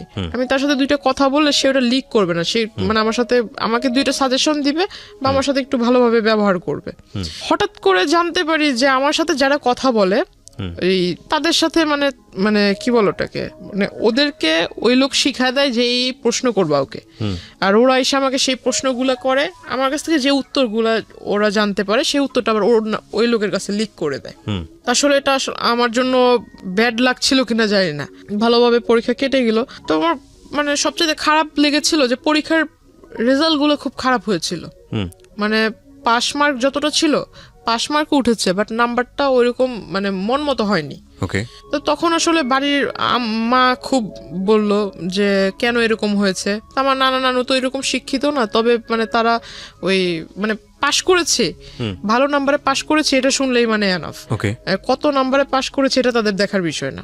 তো জিজ্ঞাসা করলো যে রেজাল্ট কি, তাই আমি বললাম যে পাশ তো করেছি। তারপর আর কিছু জিজ্ঞেস করে না। তো মা আমাকে বললো, বাবা বললো যে নাম্বার এত কম কেন। এখন পুরোপুরি বলতে পারছি না যে এই ঘটনার ভিতরে আসলে লেখাপড়ার ভিতরে মনটা ওইভাবে যায়নি।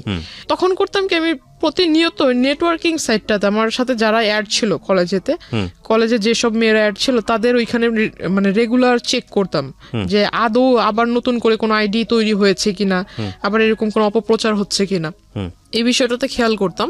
তখন দেখলাম যে না, এরকম হচ্ছে না। তখন আস্তে আস্তে পড়ালেখার ভিতরে একটু মন দিচ্ছি। পরীক্ষার রেজাল্ট হলো তার 2 মাস পর হঠাৎ আমার বাস স্টপে ওই কলেজ টাইমে যে টাইমটাতে আমি সেই টাইমটাতে সে ওখানে আসার পর আমাকে মানে ডিরেক্টলি অফার করে যে আমি আসলে তোমাকে বলতে পারিনি, এতদিন তোমার সামনে আসিনি ঠিক, কিন্তু দূর থেকে তোমাকে দেখেছি। হঠাৎ আমাকে বলে ফেললো তোমার বাড়ি অমুক জায়গায়, তুমি এভাবে বাড়িতে যাও, ওই নদী ক্রস করতে হয়, নৌকা পারাপার করতে হয়, অমুক বাড়ির পরে তোমার বাড়ি। টোটাল একটা কাগজের ভিতরে মানে যে জায়গা জমি নিয়ে যারাই করে তারা যে ম্যাপ আঁকায় না, রাস্তার ম্যাপ তৈরি করে, এরকম সে আমাকে একদম কলম দিয়ে রাস্তা আঁকায় এটাকে একদম দেখায় দিচ্ছে যে এই নদী পার হওয়ার পর অমুক রাস্তা থেকে এই রাস্তা থেকে সেই রাস্তা, মানে দুনিয়ার যত খোঁজ নেওয়া দরকার ছিল সব নিয়ে ফেলেছে। একটা পেজের ভিতরে সে আমাকে লিখে দিল। আমি দেখে আসলে অবাক হয়ে গেলাম। বলতেছে যে এনি টাইম আমি তোমার বাসায় যেয়ে মানে প্রপোজাল দিব। আমাকে এইভাবে বলতেছে 400-500 লোক নিয়ে যাব, এখন এদেরকে বসার মতো জায়গা তো দেওয়ার মতো আছে কিনা, বা এদের খাবার টাবার মানে দেওয়ার মতো অ্যাবিলিটি আছে কিনা, নাকি আমি নিয়ে যাব খাবার, এভাবে বলছে। আমি বললাম যে আপনি আসলে মানে ওই যে আমাদের ওখানে বলে যে যার বিয়ে তার খবর নাই পাড়াপড়শি ঘুম নাই, এই কথাটা তাকে আমি বললাম। তো আমি বললাম যে আপনার কাছে সবকিছু কি মজা মনে হয় নাকি, বাস্তবতা বলতে কি কিছুই নেই। তো এই কথাগুলো বলার প্রেক্ষিতে সে আসলে আমাকে জাস্ট বললো যে তোমাকে বলেছিলাম না যে তোমার এত কিসের গৌরব বা তুমি এত কিসের অহংকার করো, কিসের পাওয়ারে আমার সাথে আমাকে অ্যাভয়েড করতেছো, এটা আমি দেখায় দিব। আর আমি কি, তুমি যে আমাকে বললা যে আমি ভণ্ডামি করছি, এটাও আমি দেখায় দিব। তো সে আসলে ওইখানে হঠাৎ একদিন মানে এই পাঞ্জাবি পরে কোটি টুটি পরে আমার বাড়িতে হাজির, দুপুর আনুমানিক 3টা বিকেলই বলা চলে, আপনার বাসাতে, হ্যাঁ 3টার দিকে। শুধু বাড়িতে যখন ঢুকবে, আমার যেহেতু রাস্তার পাশে ঘর, চিকন রাস্তা ছিল, রাস্তার পাশে ঘর, বাহির থেকে বলছে যে আমি আসছি, এভাবে বলতেছে যে আমি আসছি।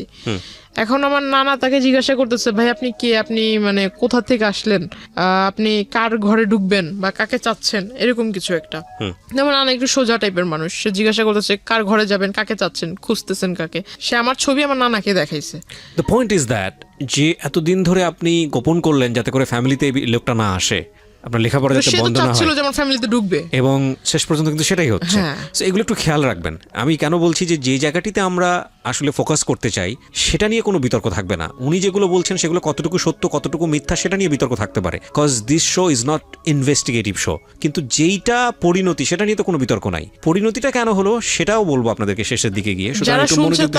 যারা শুনছে তারা হয়তো বলবে যে এই ঘটনাটা মানে যেহেতু এখানে ওই দ্বিতীয় পক্ষ নেই, সো সেই হয়তো মানে নিজের ভালোটা বলতেছে, কিন্তু যে দ্বিতীয় পক্ষ তারও তো এখানে ভালো থাকতে পারে, নিজের মানে খারাপটা গোপন রাখতেছে। আসলে এরকম কিছুই না। যারা শুনতেছেন আমি তাদের উদ্দেশ্যে বলবো যে আমি আসলে আমার লাইফে যেটা আমি ফেস করেছি এমনটা যাতে অন্য কারোর সাথে না ঘটে, এটা একটা মানে অ্যালার্ট করা হচ্ছে। সেটা তো আমাদের অনুষ্ঠানের উদ্দেশ্য। এবং আমরা সবসময় যেটা বলি যে দুই পক্ষ থাকলে এখানে বিষয়টা অন্যরকম হতো, এবং যাকে নিয়ে বলা হচ্ছে তার পরিচয় আমরা এখানে রিভিল করিনি, এটা আমাদের অনুষ্ঠানের জায়গা থেকে করিনি। কিন্তু এটা উনি ব্যক্তিগতভাবে করবেন কি করবেন না বা অন্য কোথাও হয়েছে কিনা সেটা নিয়ে আমাদের কোনো দায় নেই। কিন্তু আমাদের উদ্দেশ্যটা আসলে ওনার জীবন কি হয়েছে, কেন হয়েছে, সেই প্রেক্ষাপটটাকে আপনাদের সামনে তুলে ধরা, কাউকে হেয় করা, কাউকে নিয়ে আলোচনা সমালোচনা করা আমাদের উদ্দেশ্য না।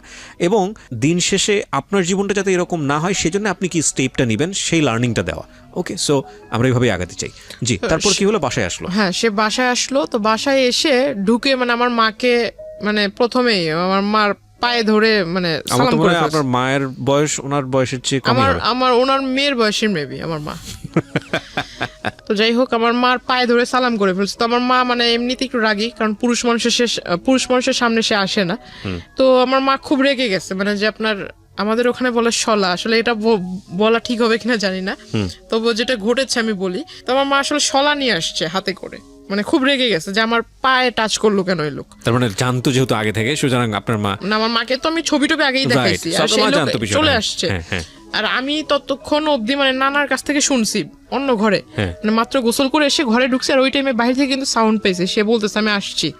এইটা শুনে মানে একটু মনের ভিতরে যেটা ধুক ধুক করতেছে আমার। আমি বলতেছি যে এই লোক যদি এখন বাড়িতে মানে আগে পরে সবকিছু বলে, আমি তো আসলে লেখাপড়াটা বুঝি আজকেই আমার শেষ, আর যাইতে পারবো না। আমার মাথা একদম বই টই সব একদম পুড়ে ফেলবে। তো আমি অন্য ঘরে বসে শুধু চুপচাপ মানে ভাবতেছি যে আসলে কি বলবো। বাড়ির লোকের কাছে যখন এই লোকটা তার মতো করে বলবে, বাড়ির লোক আমাকে যখন জিজ্ঞাসা করবে আমি তখন কি করব। তখন ওই লোকের সামনে আমার মা শলা নিয়ে আসে, মানে তাকে দেখাইতেছে শলা দিয়ে বাড়ি মারবে, মানে ঝাঁটা। হ্যাঁ, ওই শলা দিয়ে বাড়ি মারবে। তো ওই লোক বলতেছে যে মানে সে তার ইশারা বোঝে না, ইশারার কথা তো আর বোঝে না ওই লোক। আপনার মা সম্পর্কে তো জানতো যে উনি? না, এগুলো জানতো ও একেবারে জানতো না। আচ্ছা। তো ওই মানে সে তো ইশারা ভাষা বোঝে না, সে বলতেছে মানে হাত দিয়ে দেখাইতেছে যে আমি ওইরকম কেউ না, আমি আপনাদেরই পরিচিত, আপনাদেরই ওই কি বলে ওই আত্মীয় হব, এরকম কিছু একটা বলতেছে। তো আমার মা আসলে তো মানে মা তো রেগে আছে, হাতে নিয়ে মা বারবার বলতেছে তুই ঘর থেকে বেরো, এরকমটা বলছে। তো আমি ওই ঘর থেকে আসলাম, আসার পর তাকে ডিরেক্ট সবার সামনে জিজ্ঞাসা করলাম যে আপনি এখানে কি করে, মানে অ্যাড্রেস পেলেন কোথায়? বলতেছে যে বললাম না, আমার কাছে কোনো কিছু অসম্ভব না, আমি তো সবকিছু জানি, তোমার সম্পর্কে সমস্ত কিছু জানি। মানে আমি আসলে খুব হতভম্ব। আমার নানা একবার আমার দিকে তাকায়, আমার নানু একবার আমার দিকে তাকায়, আমি একবার তাদের দিকে তাকাই, মানে তারা আমাকে গিলটি ভাবতেছে। আমি এখন মানে ভাবতেছি যে আসলে আমি যদি তাদের বাড়ির লোকেরে বলি, এরা কি আদৌ আমার কথা বিলিভ করবে? কোন দিক থেকে বিষয়টা নিয়েছে জানি না। তো নানা বাইরে এসে বলতেছে যে আমাদের বাড়িতে আজ পর্যন্ত যেই আসুক না কেন, সে যদি ফকিরও হয়, সে শুধু খালি হাতে মানে খালি মুখে যায়নি। এখন এই লোকটা যখন ভাতের কথা বলে ফেলছে, আর দুপুরের টাইম, আমরা এখন কেউ খাই নেই, তো ঘরে আমার মাকে জিজ্ঞেস করতেছে ভাত আছে কিনা। তো আমার মা আসলে বিষয়টা কি ভাবছে জানি না, ফ্রিজ থেকে পচা ভাত দিছে। আর তখন ফ্রিজ যে খুলছে, ফ্রিজের ভিতরে যে মাংস টাংস আছে, এটার সেন্ট আবার উনি পাইছে, যেহেতু খাটে বসা ছিল, উনি সেন্ট পাইছে যে ফ্রিজের ভিতরে মাংস আছে, কিন্তু অথচ আমাকে পচা ভাত দিছে। তখন উনি বলতেছে যে আমাকে ওই কাঁচামরিচ দেন অনেকগুলা, আর পেঁয়াজ দেন। তো আমার মা ওই পেঁয়াজ টেয়াজ ছুলে টুলে নেই, ওইভাবে আইনা একদম তার খাটের ভিতরে ফেঁকে মারছে। তো সে আসলে দেখলাম মানুষ নির্লজ্জ হলে কতটুকু নির্লজ্জ হতে পারে, মানে বলা নাই কওয়া নাই, সে হুট করে একজনের বাসায় আসলো, সে নিজে থেকে ভাত চাইলো, ভাত মানে তাকে যে মানুষ এতটা মানে তাকে দেখে এতটা খারাপ বিহেভ করতেছে, তারপর সে উঠে যাচ্ছে না, সে ওখানে বসে আছে, সে ওই ভাতগুলো খেয়েছে। খাওয়ার পর আমার নানাকে বলতেছে ভাই একটা কাগজ থাকলে কাগজ আমাকে দেন। তো পরে আমার নানা কাগজ এনে দিল, কাগজ এনে দেওয়ার পর সে লিখে দিল। আমার মাকে বলতেছে যে আপনার মেয়ে খুব ভালো, আপনার মেয়ে খুব মানে আপনার মেয়ের ভাগ্য খুব বড় হবে, আপনার মেয়ের ভবিষ্যৎটা খুব উজ্জ্বল হবে, আর যদি আপনি আপনাদের অনুমতি হয় তাহলে ও আমাদের দলে আসবে, দলে আসার পর দলের কাজ করবে, দলীয় কাজ করবে, তার ফলে আপনারা সবাই খুব ভালোভাবে থাকবেন, এরকম কিছু একটা বলতেছে। তো আমার মাকে যখন লিখে ওটা দিছে, আমার মা একদম কাগজ মানে যেটাকে কি বলে মানে হ্যাঁ, ওর দুমড়ে মুছে ওর মুখের ভিতর মারছে। তারপর আমি ওনাকে মানে বাধ্য হই ওনার কলার ধরে বের করতে। তারপরও সে মানে তখন তার যে আমি একটা পুরুষ মানুষ, আসলে যে কোনো পুরুষ মানুষের কলার ধরলে সে রাখবে, রাইট? কিন্তু আসলে তার তখন মুখের ভিতর হাসি ছিল, রাগ ছিল না। আমি যে তার সাথে মানে এরকম খারাপ আচরণ করছি, যদি আপনাকে বিলিভ করি তাহলে এটা বলতে হবে যে সে তো জেনেই আসছে তার সঙ্গে এরকম ব্যবহার হবে, সো হি নোজ এভরিথিং। দাবার গুটির চালটা কি হয়? দাবার গুটিতে চালটা হচ্ছে যে আমি যে চালটা দিব, এই চালের পরে কি চাল দিতে পারে সে 8টা 10টা অল্টারনেটিভ যে ভাবতে পারে, সে সবচেয়ে ভালো খেলে। মানে নিয়মটা হচ্ছে এটাই দাবা খেলার। প্রত্যেকটা মানুষের লাইফ স্টাইলে কিন্তু এরকম, ও যেখানে এসছে সম্ভাব্য আচরণ কি হতে পারে আপনার ফ্যামিলি থেকে, ও সব কিছু হিসাব করে এসছে এবং ও মেন্টালি সেট হয়ে এসছে, যদি আপনাকে বিশ্বাস করি, এবং ওর কমন পড়ে গেছে, তো কমন পড়ে গেছে তো রিয়াক্ট করবেন, এটা খুব স্বাভাবিক। তো ওইখান থেকে উনি যখন বের হয়ে চলে যায়, হঠাৎ করে মানে উনি যে বাসায় গিয়েছে বা অন্য কোথাও গিয়েছে, গিয়ে সারেনি, সে আমাকে হঠাৎ করে মেসেজ দিয়েছে আমার নাম্বারে। মেসেজে লিখেছে যে আমি আসলে জানতাম না তোমার বাবা মা এরকম, দেখে খুব কষ্ট হলো, আমি আসলে মানে খুব অনুতপ্ত তাদেরকে দেখে, তাদের এই বিষয় দেখে। বাবা তো নাই, বাবা তো তখন বাসায় নাই। না না, বাবা মার সম্পর্কে তো সেটা আগে থেকেই জানে, কিন্তু আয়েশা তো দেখছে আমার মাকে।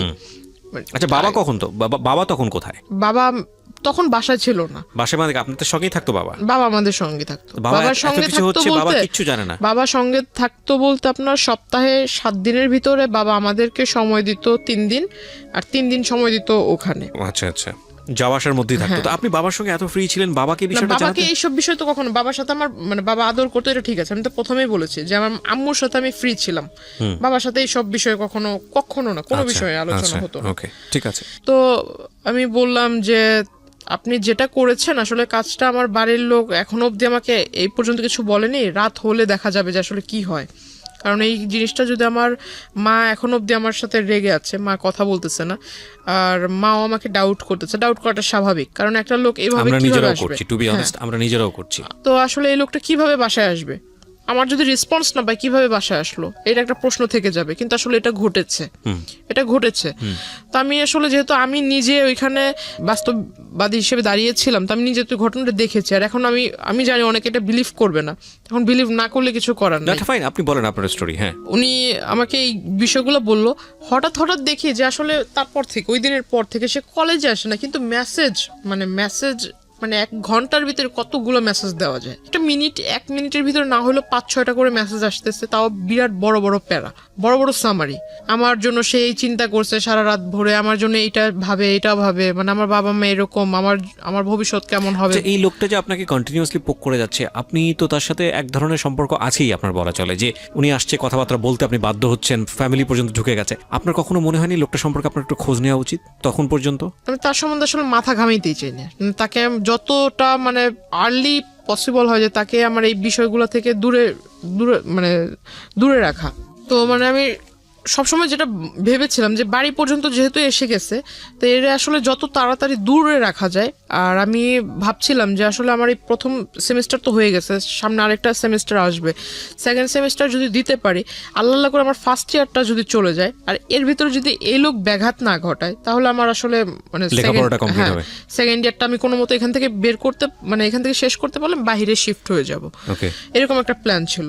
আসলে আমি তো ওই লোকের কাছ থেকে নিজেকে ছুটাতেই পারতেছি। মানে বিষয়টা হচ্ছে এরকম যে যেভাবেই পারি না কেন, মানে শুধু লেখাপড়াটা কমপ্লিট করি, কারণ ওনাকে ঝামেলায় ফেললে আমি নিজেও ঝামেলায় পড়ে যাব। ওকে, এরকম করতে করতে সে আসলে ওই সামনে আসে না, কিন্তু এরকম মেসেজ দিতে থাকে যে আমার এই বাবা মার মানে এরকম হাবিজাবি নানান কিছু বুঝায় যে তোমার লেখাপড়া, আসলে বাবা মা এরকম, লেখাপড়া করো কিভাবে, কে গাইড করে, এরকম নানান কথা। এক পর্যায়ে দেখলাম যে সে এমন কিছু মেসেজ দিচ্ছিল যেটা আসলে মেসেজ দেখে মানে তাকে অবিশ্বাস করার কারণ নাই যে সে ভালো মানুষ। মানে কিরকম?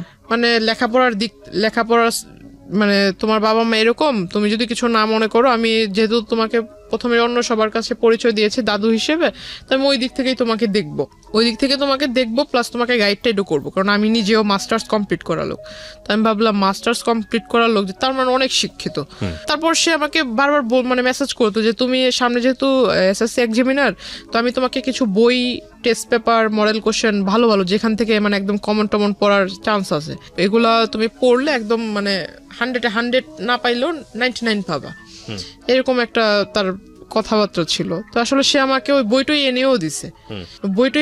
বলতে মানে 3 থেকে 4টা বই এনে দিছিল। তো আসলে তখনই আমি বুঝতে পারলাম যে হয়তো লোকটা আসলে এতদিন যাই করছে, যেহেতু বইয়ের লেখাপড়ার বিষয়ে সে কথা বলতেছে, হয়তো ভালো মানুষ। তখন থেকে আসলে একটা বিলিফ তৈরি হয় তার প্রতি, আমার সফট কর্নার তৈরি হয় আপনার। হ্যাঁ, বলতে পারেন। এখানে একটা সাইকোলজিক্যাল ব্যাপার আছে প্রিয় শ্রোতা এবং দর্শক যারা দেখছেন, যে একটা মানুষকে আপনি যদি কন্টিনিউয়াসলি পোক করতে থাকেন, আপনার প্রতি একটা রিজেকশন থাকলেও মানে এটা কন্টিনিউয়াসলি যদি পোক করতেই থাকেন, লেগেই থাকেন, সামহাও কোনো একটা ভালো দিক যদি চলে আসে, ওই মানুষের প্রতি ফল ইন হওয়ার একটা সুযোগ থাকে, যেটা হয়তো আজকে যিনি গেস্ট এখানে আছেন তার হয়েছে। জি। ওনার মানে ওই যে বইটই দেয়, আমি ওই বইটই পড়ি। তারপর আবার দেখতাম যে উনি আমাকে বলতো যে আমি যদি কলেজে আসবো, তোমার কলেজের ওইখানে এসে তোমাকে ডিস্টার্ব করবো না, তবে তুমি যদি কিছু না মনে করো তাহলে আমার সাথে লাঞ্চ করবা। তো আমার একটা স্বভাব ছিল কি যে আমি প্রতিদিন ওইখানে পাশে আবার আপনার চাইনিজ ছিল, তো আমার একটা অভ্যাস কি যে আমি ফাস্ট ফুডের প্রতি খুব একটা নেশা ছিল। তো আমি ওই চাইনিজে ঢুকে একলাই এক টেবিলে বসতাম, যেগুলো মানে যে স্টুডেন্ট যে অফারগুলো ছিল এগুলো আমি নিয়ে মানে একাই টেবিলের ভিতরে বসে খাইতাম, প্লাস ছবি তুলতাম। মানে আমার একটা যে বললাম যে নানা নানু খুব আদর করতো, তো নানার কাছে বলতাম যে আমার এই বই লাগবে, সেই বই লাগবে, আমার একটু পকেট মানি বেশি দিতে হবে। নানাও বিলিভ করতো যে হ্যাঁ বই যেহেতু কিনতে হবে টাকা তো বেশি লাগবে, তো যে টাকাটা চাইতাম সেটাই দিত। তো তার কাছে থাকার না থাক, নানির যে ব্যাগ আছে ওইখান থেকে টাকা নিয়ে দিলেও দিত। তো আমি আসলে ওই কাজটা করতাম। তো এটা আসলে সে নোটিস করেছিল, মেবি আগে নোটিস করেছিল। ইভেন সে ওই দিন আমাকে সেই মানে প্রথমে বলে যে লাঞ্চ করবে। আমি ভাবলাম লাঞ্চ করলে সে যে মানুষ কফির 20 টাকার জন্য ঝগড়া করছে সে কোথায় লাঞ্চ করতে পারে। তো আমাকে সে ওই চাইনিজটাতেই পরে ডাকে। আসলে সে ভিতরে বসা ছিল, আমি এটা খেয়াল করিনি। পরে ওই দিন আমি একটু মানে বুঝতে পারি যে আসলে হয়তো এই বিষয়টা সেও জানতো। তো তখন আমি আসলে শিওর হলাম। তারপর জিজ্ঞাসা করলাম, তাকে খুব রিকোয়েস্টও করলাম। ওইখানে দুই তিনজন ওয়েটার ছিল, ওয়েটার আসলে হাসতেছিল আমার কথা শুনে। আমি তাকে খুব রিকোয়েস্ট করলাম যে দেখেন আপনি আমার দাদু হন আর যাই হোক, আপনাকে আমি মানে আমার শ্রদ্ধেয় গুরুজন হিসেবেই বলি, ওইরকম ব্যক্তিত্বের ভিতরে আপনাকে রেখেই বলি, হাত জোর করে মানে 2 হাত জোর করে তার কাছে রিকোয়েস্ট করতেছিলাম যে আমি লেখাপড়া করতেছি, দয়া করে আমাকে লেখাপড়াটা করতে দেন। এরকম করে আসলে ডিস্টার্ব করা, আপনি আমাকে কোন দিক থেকে দেখেন? মানে আমার সামনে একরকম বিহেভ করেন, আর যখন আমার মানে ফোনের ওপারে থাকেন যেসব মেসেজ দেন এগুলো আবার একটু অন্যরকম। কারণ মাঝখানে সে লেখাপড়ার সাজেশনের পাশাপাশি কিছু আপনার মানে প্রেম জাতীয় কিছু, হ্যাঁ এরকম মানে ছন্দ মানে হয় না, আমরা বুঝি, হ্যাঁ ছন্দও পাঠাতো। তখন ভাবতাম যে আসলে লেখাপড়ার জিনিস বিষয়ে লিখতেছে ঠিক আছে, কিন্তু এইসব যে ছন্দ এইগুলো পাঠানোর মানে কি? দাদু তার নাতিনকে এইসব ছন্দ পাঠাবেন। তখন জিজ্ঞেস করছি, খেয়াল রাখবেন যে ওর বয়সটাও কিন্তু 18 বছর, মানে যিনি এখানে বলছেন জান্নাত, তার বয়সটাও কিন্তু 18 বছর, এবং 18 বছর হচ্ছে মেয়েদের কিংবা ছেলেদের জীবনের আগুন বছর, আমি বলি এটাকে সুকান্তের সেই কবিতার মতো। যদিও সুকান্ত ওখানে অন্যভাবে এটাকে নিয়ে আসছেন, কিন্তু টিনেজের যে বয়ঃসন্ধিকাল সময়, এটা আগুন বয়স। এখানে ভুল করা মানে এখানে ভুল করবে না তো জীবনে কোথায় ভুল করবে, এরকম একটা বয়স, সোজা কথায় যদি বলে চলে। বলেন।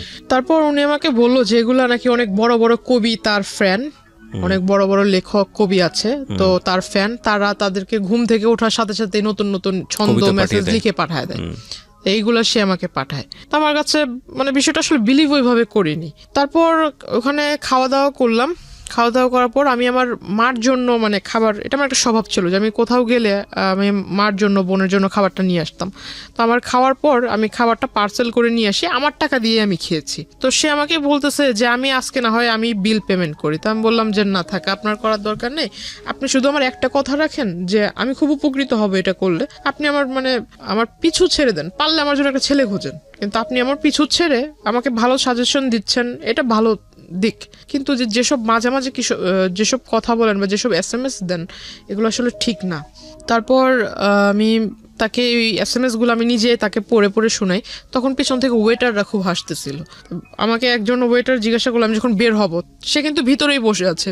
সে ভিতরে বসে আছে বিকজ সে, আমার প্রশ্ন হলো যে এতদিন যে সে আমার সম্পর্কে খোঁজ নিয়েছে, সে যেহেতু জানে যে আমি ওই চাইনিজে খাওয়া দাওয়া করেছি এর আগে বেশ কয়েকবার একা একা এসে, তাহলে তার ভিতরে হয়তো প্রশ্ন জাগতে পারে যে সে একটা মেয়ে একা একা চাইনিজে এসে কেন খাবে, হয়তো নিশ্চয়ই কারোর সাথে খেয়েছে, এমন প্রশ্ন সে জিজ্ঞাসা করতে পারে। বা সে কেন কি বললো ওটাকে মানে কেন খোঁজ নিল না যে আমি ওইখানে একা একা কি প্রতিদিনই রেগুলার এসে খাই বা কত টাকার খাই, এরকম কিছু একটা। এরকম না করে মানে সে ডিরেক্টলি ম্যানেজার মানে এইগুলো আগে না করে ওই দিন যায় সে ম্যানেজারকে জিজ্ঞাসা করে। এগুলো তো সে আগেও করতে পারতো, যেহেতু সবকিছু জানে সে আগে খোঁজ নিতে পারতো। সে আমি চলে আসার পর ওই দিনই ম্যানেজারের কাছে যা জিজ্ঞাসা করে, সে করে কি মানে টাকা দেয়, টাকা দিয়ে মানে খোঁজ খবর নিবে আর কি, যে আমি এর আগে 2016 শুরুর দিক থেকে যে এই কয় মাসের ভিতরে সে কতবার এসেছে, আমার ছবি দেখায় কতবার এসেছে। তখন মানে ওই ফুটেজগুলো সে নেয়, ফুটেজগুলো নিয়ে সে করেছে কি ওই যে আপনার স্টুডিওতে মেবি ফুটেজ কাটা যায়, কেটে মেবি এডিট করা যায়, ওখানে কেটে ওই রেস্টুরেন্টে সে তার সাথে এক লোককে নিয়ে গিয়েছিল, লোক নিয়ে তার মানে ভিডিও করে সেটার সাথে ম্যাচ করে দিছে, অথচ ভিডিওতে ক্লিয়ার দেখা যাচ্ছে যে তার সাথে আমার মানে আমি আমার টেবিলে বসা একা, আমার টেবিলের সাথে কেউ বসে খাচ্ছে না, শুধু কিন্তু টেবিল ভরা খাবার, আমি একা, টেবিলের ভিতর অন্য কেউ এসে খাচ্ছে না।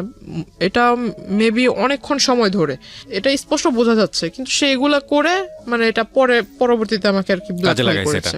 তো উনি হঠাৎ একদিন আমাকে মাঝখানে আসলে তার সাথে আমার সম্পর্ক ওইরকম মানে আগে যাও নকটক দিত, মেসেজ টেস দিত, হঠাৎ দেওয়া হয় না, হয়তো মেবি তার ফ্যামিলিগত কোনো একটা প্রবলেম ছিল।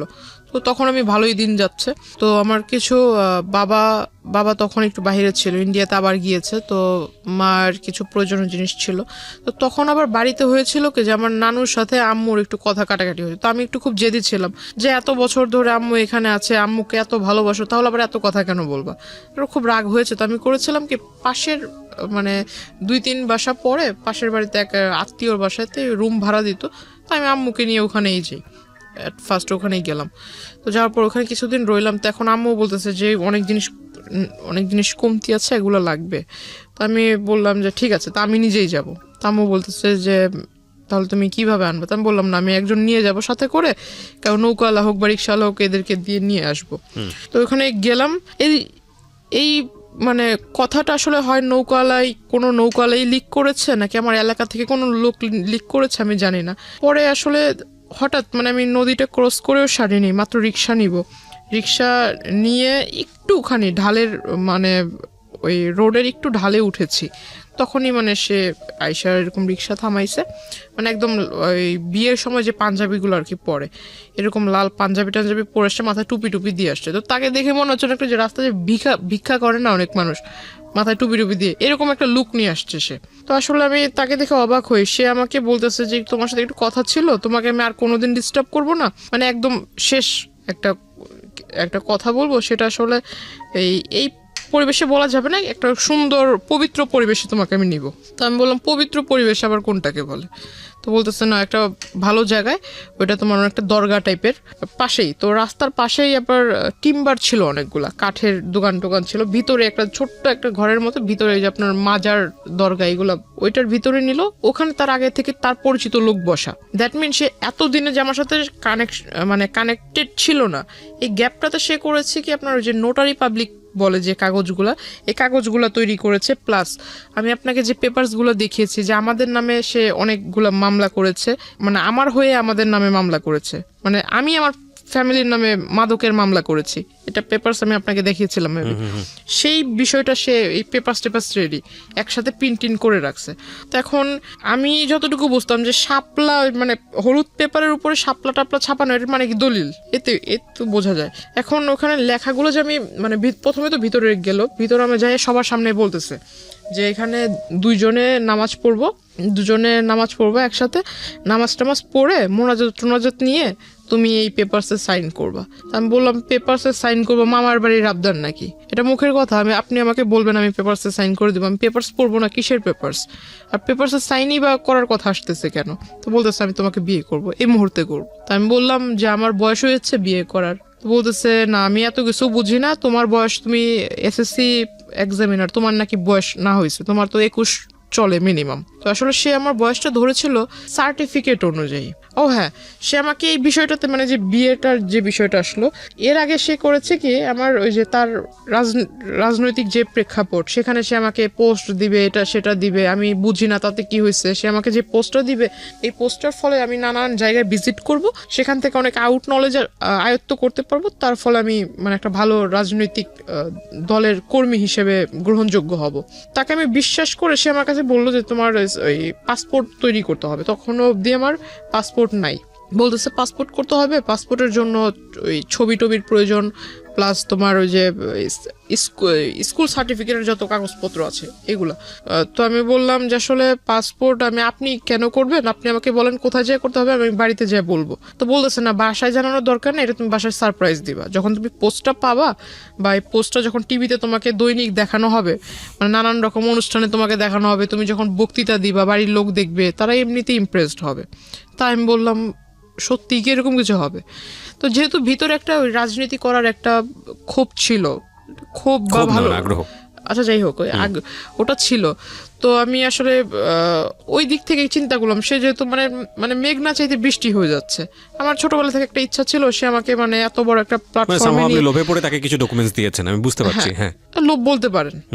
তো প্ল্যাটফর্মে দাঁড় করিয়ে দিবে তো ভালোই, তো আমার ইচ্ছাটা পূরণ হবে, আমি লেখাপড়াও শেষ করে। আমি যেটা বুঝতে পারছি যে আপনি তাকে কিছু ডকুমেন্টস দিয়েছিলেন যেটার বেসিসে সে হচ্ছে আপনার কি পুরো একটা পেপার তৈরি করেছে। আর আমি এত বড় একটা গাধা ছিলাম, এখন নিজেকে না বলে আসলে আমি এখানে আমারও ভুল আছে অনেক, যে আমি আসলে তাকে পুরোপুরি বিলিভ না করে বা তার সম্বন্ধে কিছু না জেনে আমার সমস্ত একটা ফাইল ছিল, সেখানে আমার প্রাইমারি লেভেল থেকে শুরু করে স্কুলের যত ডকুমেন্টস ছিল সমস্ত মানে ফাইলটাই তাকে দিয়ে দিছি।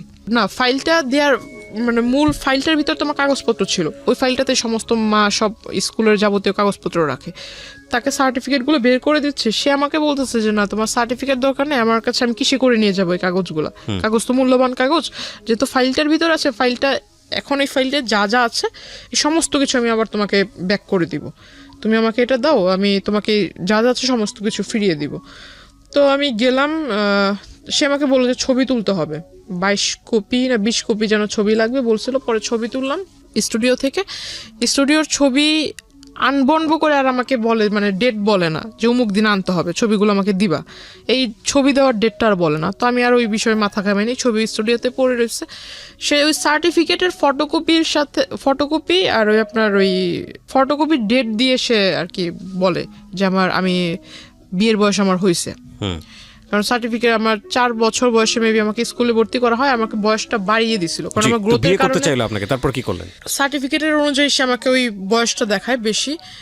সে আমাকে যখন বিয়ের প্রস্তাবটা দেয় সবার সামনে যখন দেয়, আমি মনে করেছিলাম যে দরগাতে মাজারে তো অনেক মানুষই যাতায়াত করে, কিন্তু আসলে ওইখানে যারা যারা ছিল সবাই যে তার পরিচিত এটা আমি জানতাম না।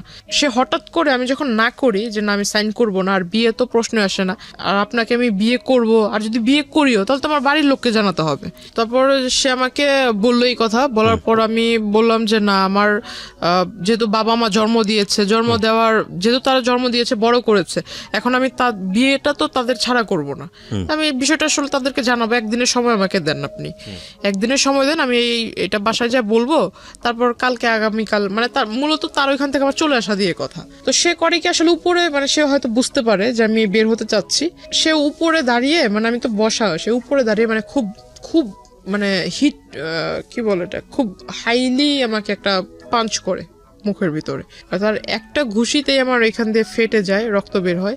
তারপর সে তার হাতে মেবি ধারালো কিছু ছিল, আবার এইখানে মানে এভাবে মানে টান দিতে গিয়ে এখানে নাকের পুরো মাংসটা উঠে আসছিল।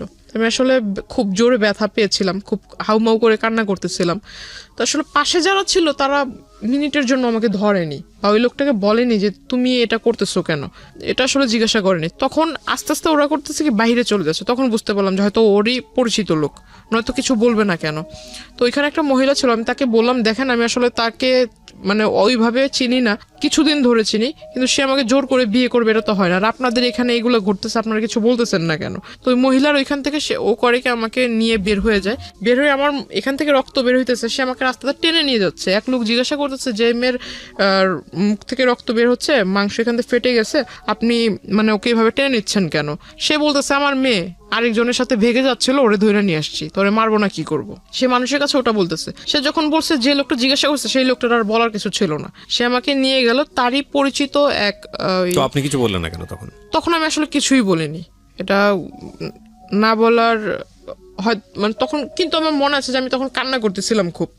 Something fishy. আমি প্রথম কথা হচ্ছে যে আপনি গল্পটা যেভাবে বলছেন তাতে মানুষের অনেক প্রশ্ন তৈরি হবে, যেটা আমারও হচ্ছে। একটা মানুষকে আপনি প্রথম থেকেই বলছেন পছন্দ করেন না, যে মানুষটাকে আপনি পছন্দ করেন না সেই মানুষটা এত দূর যেতে পারে না, এটা একদম জেনারেল পারসেপশন। সেই মানুষটাকে আপনাকে মাজারে নিয়ে যাবে, সেই মানুষটা আপনার বাসায় ঢুকে যাচ্ছে, সেই মানুষটা আপনাকে সাজেশন দিচ্ছে, সেই মানুষটাকে আপনি আবার হচ্ছে আপনার ডকুমেন্টস সব কিছু দিয়ে দিচ্ছেন না। This is really unbelievable. এটা আমার কাছে পুরোটাই অবিশ্বাস্য মনে হচ্ছে। একটা জায়গা থেকে কোনো না কোনোভাবে আপনি ওনার প্রতি কোনো না কোনো দিক থেকে ফল ইন ছিলেন, নইলে এটা তার প্রতি দুর্বল তো ছিলাম যে আপনার লেখাপড়ার যে সাজেশনটা দিত ওই দিক থেকে তাকে মানে রেসপেক্ট যদি করতাম। আমি বলি তালি বাজার বিষয়টা, তাহলে আমার মনে হয় এখানেও আপনার কোনো অবদান আছে। আমি জানি না, আমি আরো সামনের দিকে যেতে চাই, পুরো গল্পটা আমি নিয়ে আসতে চাই। জি বলুন তারপর। আচ্ছা, তারপর সে আমাকে মানে ওই জায়গায় অফিসটাতে নিয়ে গেল। অফিসে নিয়ে যাওয়ার পর সে আমাকে বললো যে তোমার এখানে তুমি সিগনেচার করবে, তো তোমাকে তো ওইখানে সবার সামনে মাত্র 2টা আঘাত করেছি, এর থেকেও বেশি কিছু করতে পারি, তো তুমি এখানে সিগনেচার করো। তখন আমি আসলে বললাম যে আপনি আমাকে একদিনের সময় দেন, আমি বাসায় যাই বিষয়টা ডিসকাস করি। তো সে আমাকে বলতেছে যে তুমি এই অবস্থায় বাসায় যাবার আমাকে পুলিশ কেসের ভিতরে ঝামেলার ভিতরে ফেলবা, আমি কি এতই কি বোকা নাকি, তোমাকে এই অবস্থায় ছেড়ে দিব। পরে সে আমাকে ওই এটা কি বলে যে মানে তার ফোনের ভিতরে ছিল আপনার কিছু যে সফটওয়্যার দিয়ে মেবি আমার পিকচারকে সে নেগেট করেছিল, কিছু পিকচার সফটওয়্যার দিয়ে। তো আসলে সফটওয়্যার দিয়ে এটা আসলে আমারই পিকচার ছিল না অন্য কারো পিকচার ছিল সেটা জানি, কিন্তু বডির ভিতর আমার মাথাটাই ছিল, বডি টোটালি ওপেন ছিল, বাট মাথাটা আমার ফেস একদম স্পষ্ট দেখা যাচ্ছে। তো আমি আসলে খুব একটা মানে বিভ্রান্তকর পরিস্থিতি হয়ে যায় আমার জন্য। আমার মনে হয় ওই পরিস্থিতি আমি যেটা করেছি যে আসলে আমাকে সে যেভাবে বলছিল যে তুমি যদি এটা না করো তাহলে আমি যাই ওখানে বলবো, তোমাদের বাড়িতে সমস্ত কিছু বলবো, বলার পর তুমি আর মানে তোমার ফ্যামিলিও তোমার সাপোর্টে থাকবে না, তোমার জন্য কেউ পাশে আসবে না, তখন ঘুরে ফিরে তুমি নিজে থেকে আমার কাছে চলে আসবা, আমার কিছু করতে হবে না, তুমি নিজেই আসবা। তা আমি বললাম যে না, আমি বাসায় যেতে চাই, আমাকে ছাড়েন আপনি। তো বলতেছে বাসায় তো তুমি যাবা, আমিও তো যাইতে দিব, ওকে সাইনটা করে যাও। আসলে আমার জন্য ওটা আমার মনে হয়, আমি জানি না অন্য কেউ আমার জায়গায় থাকলে কি করতো।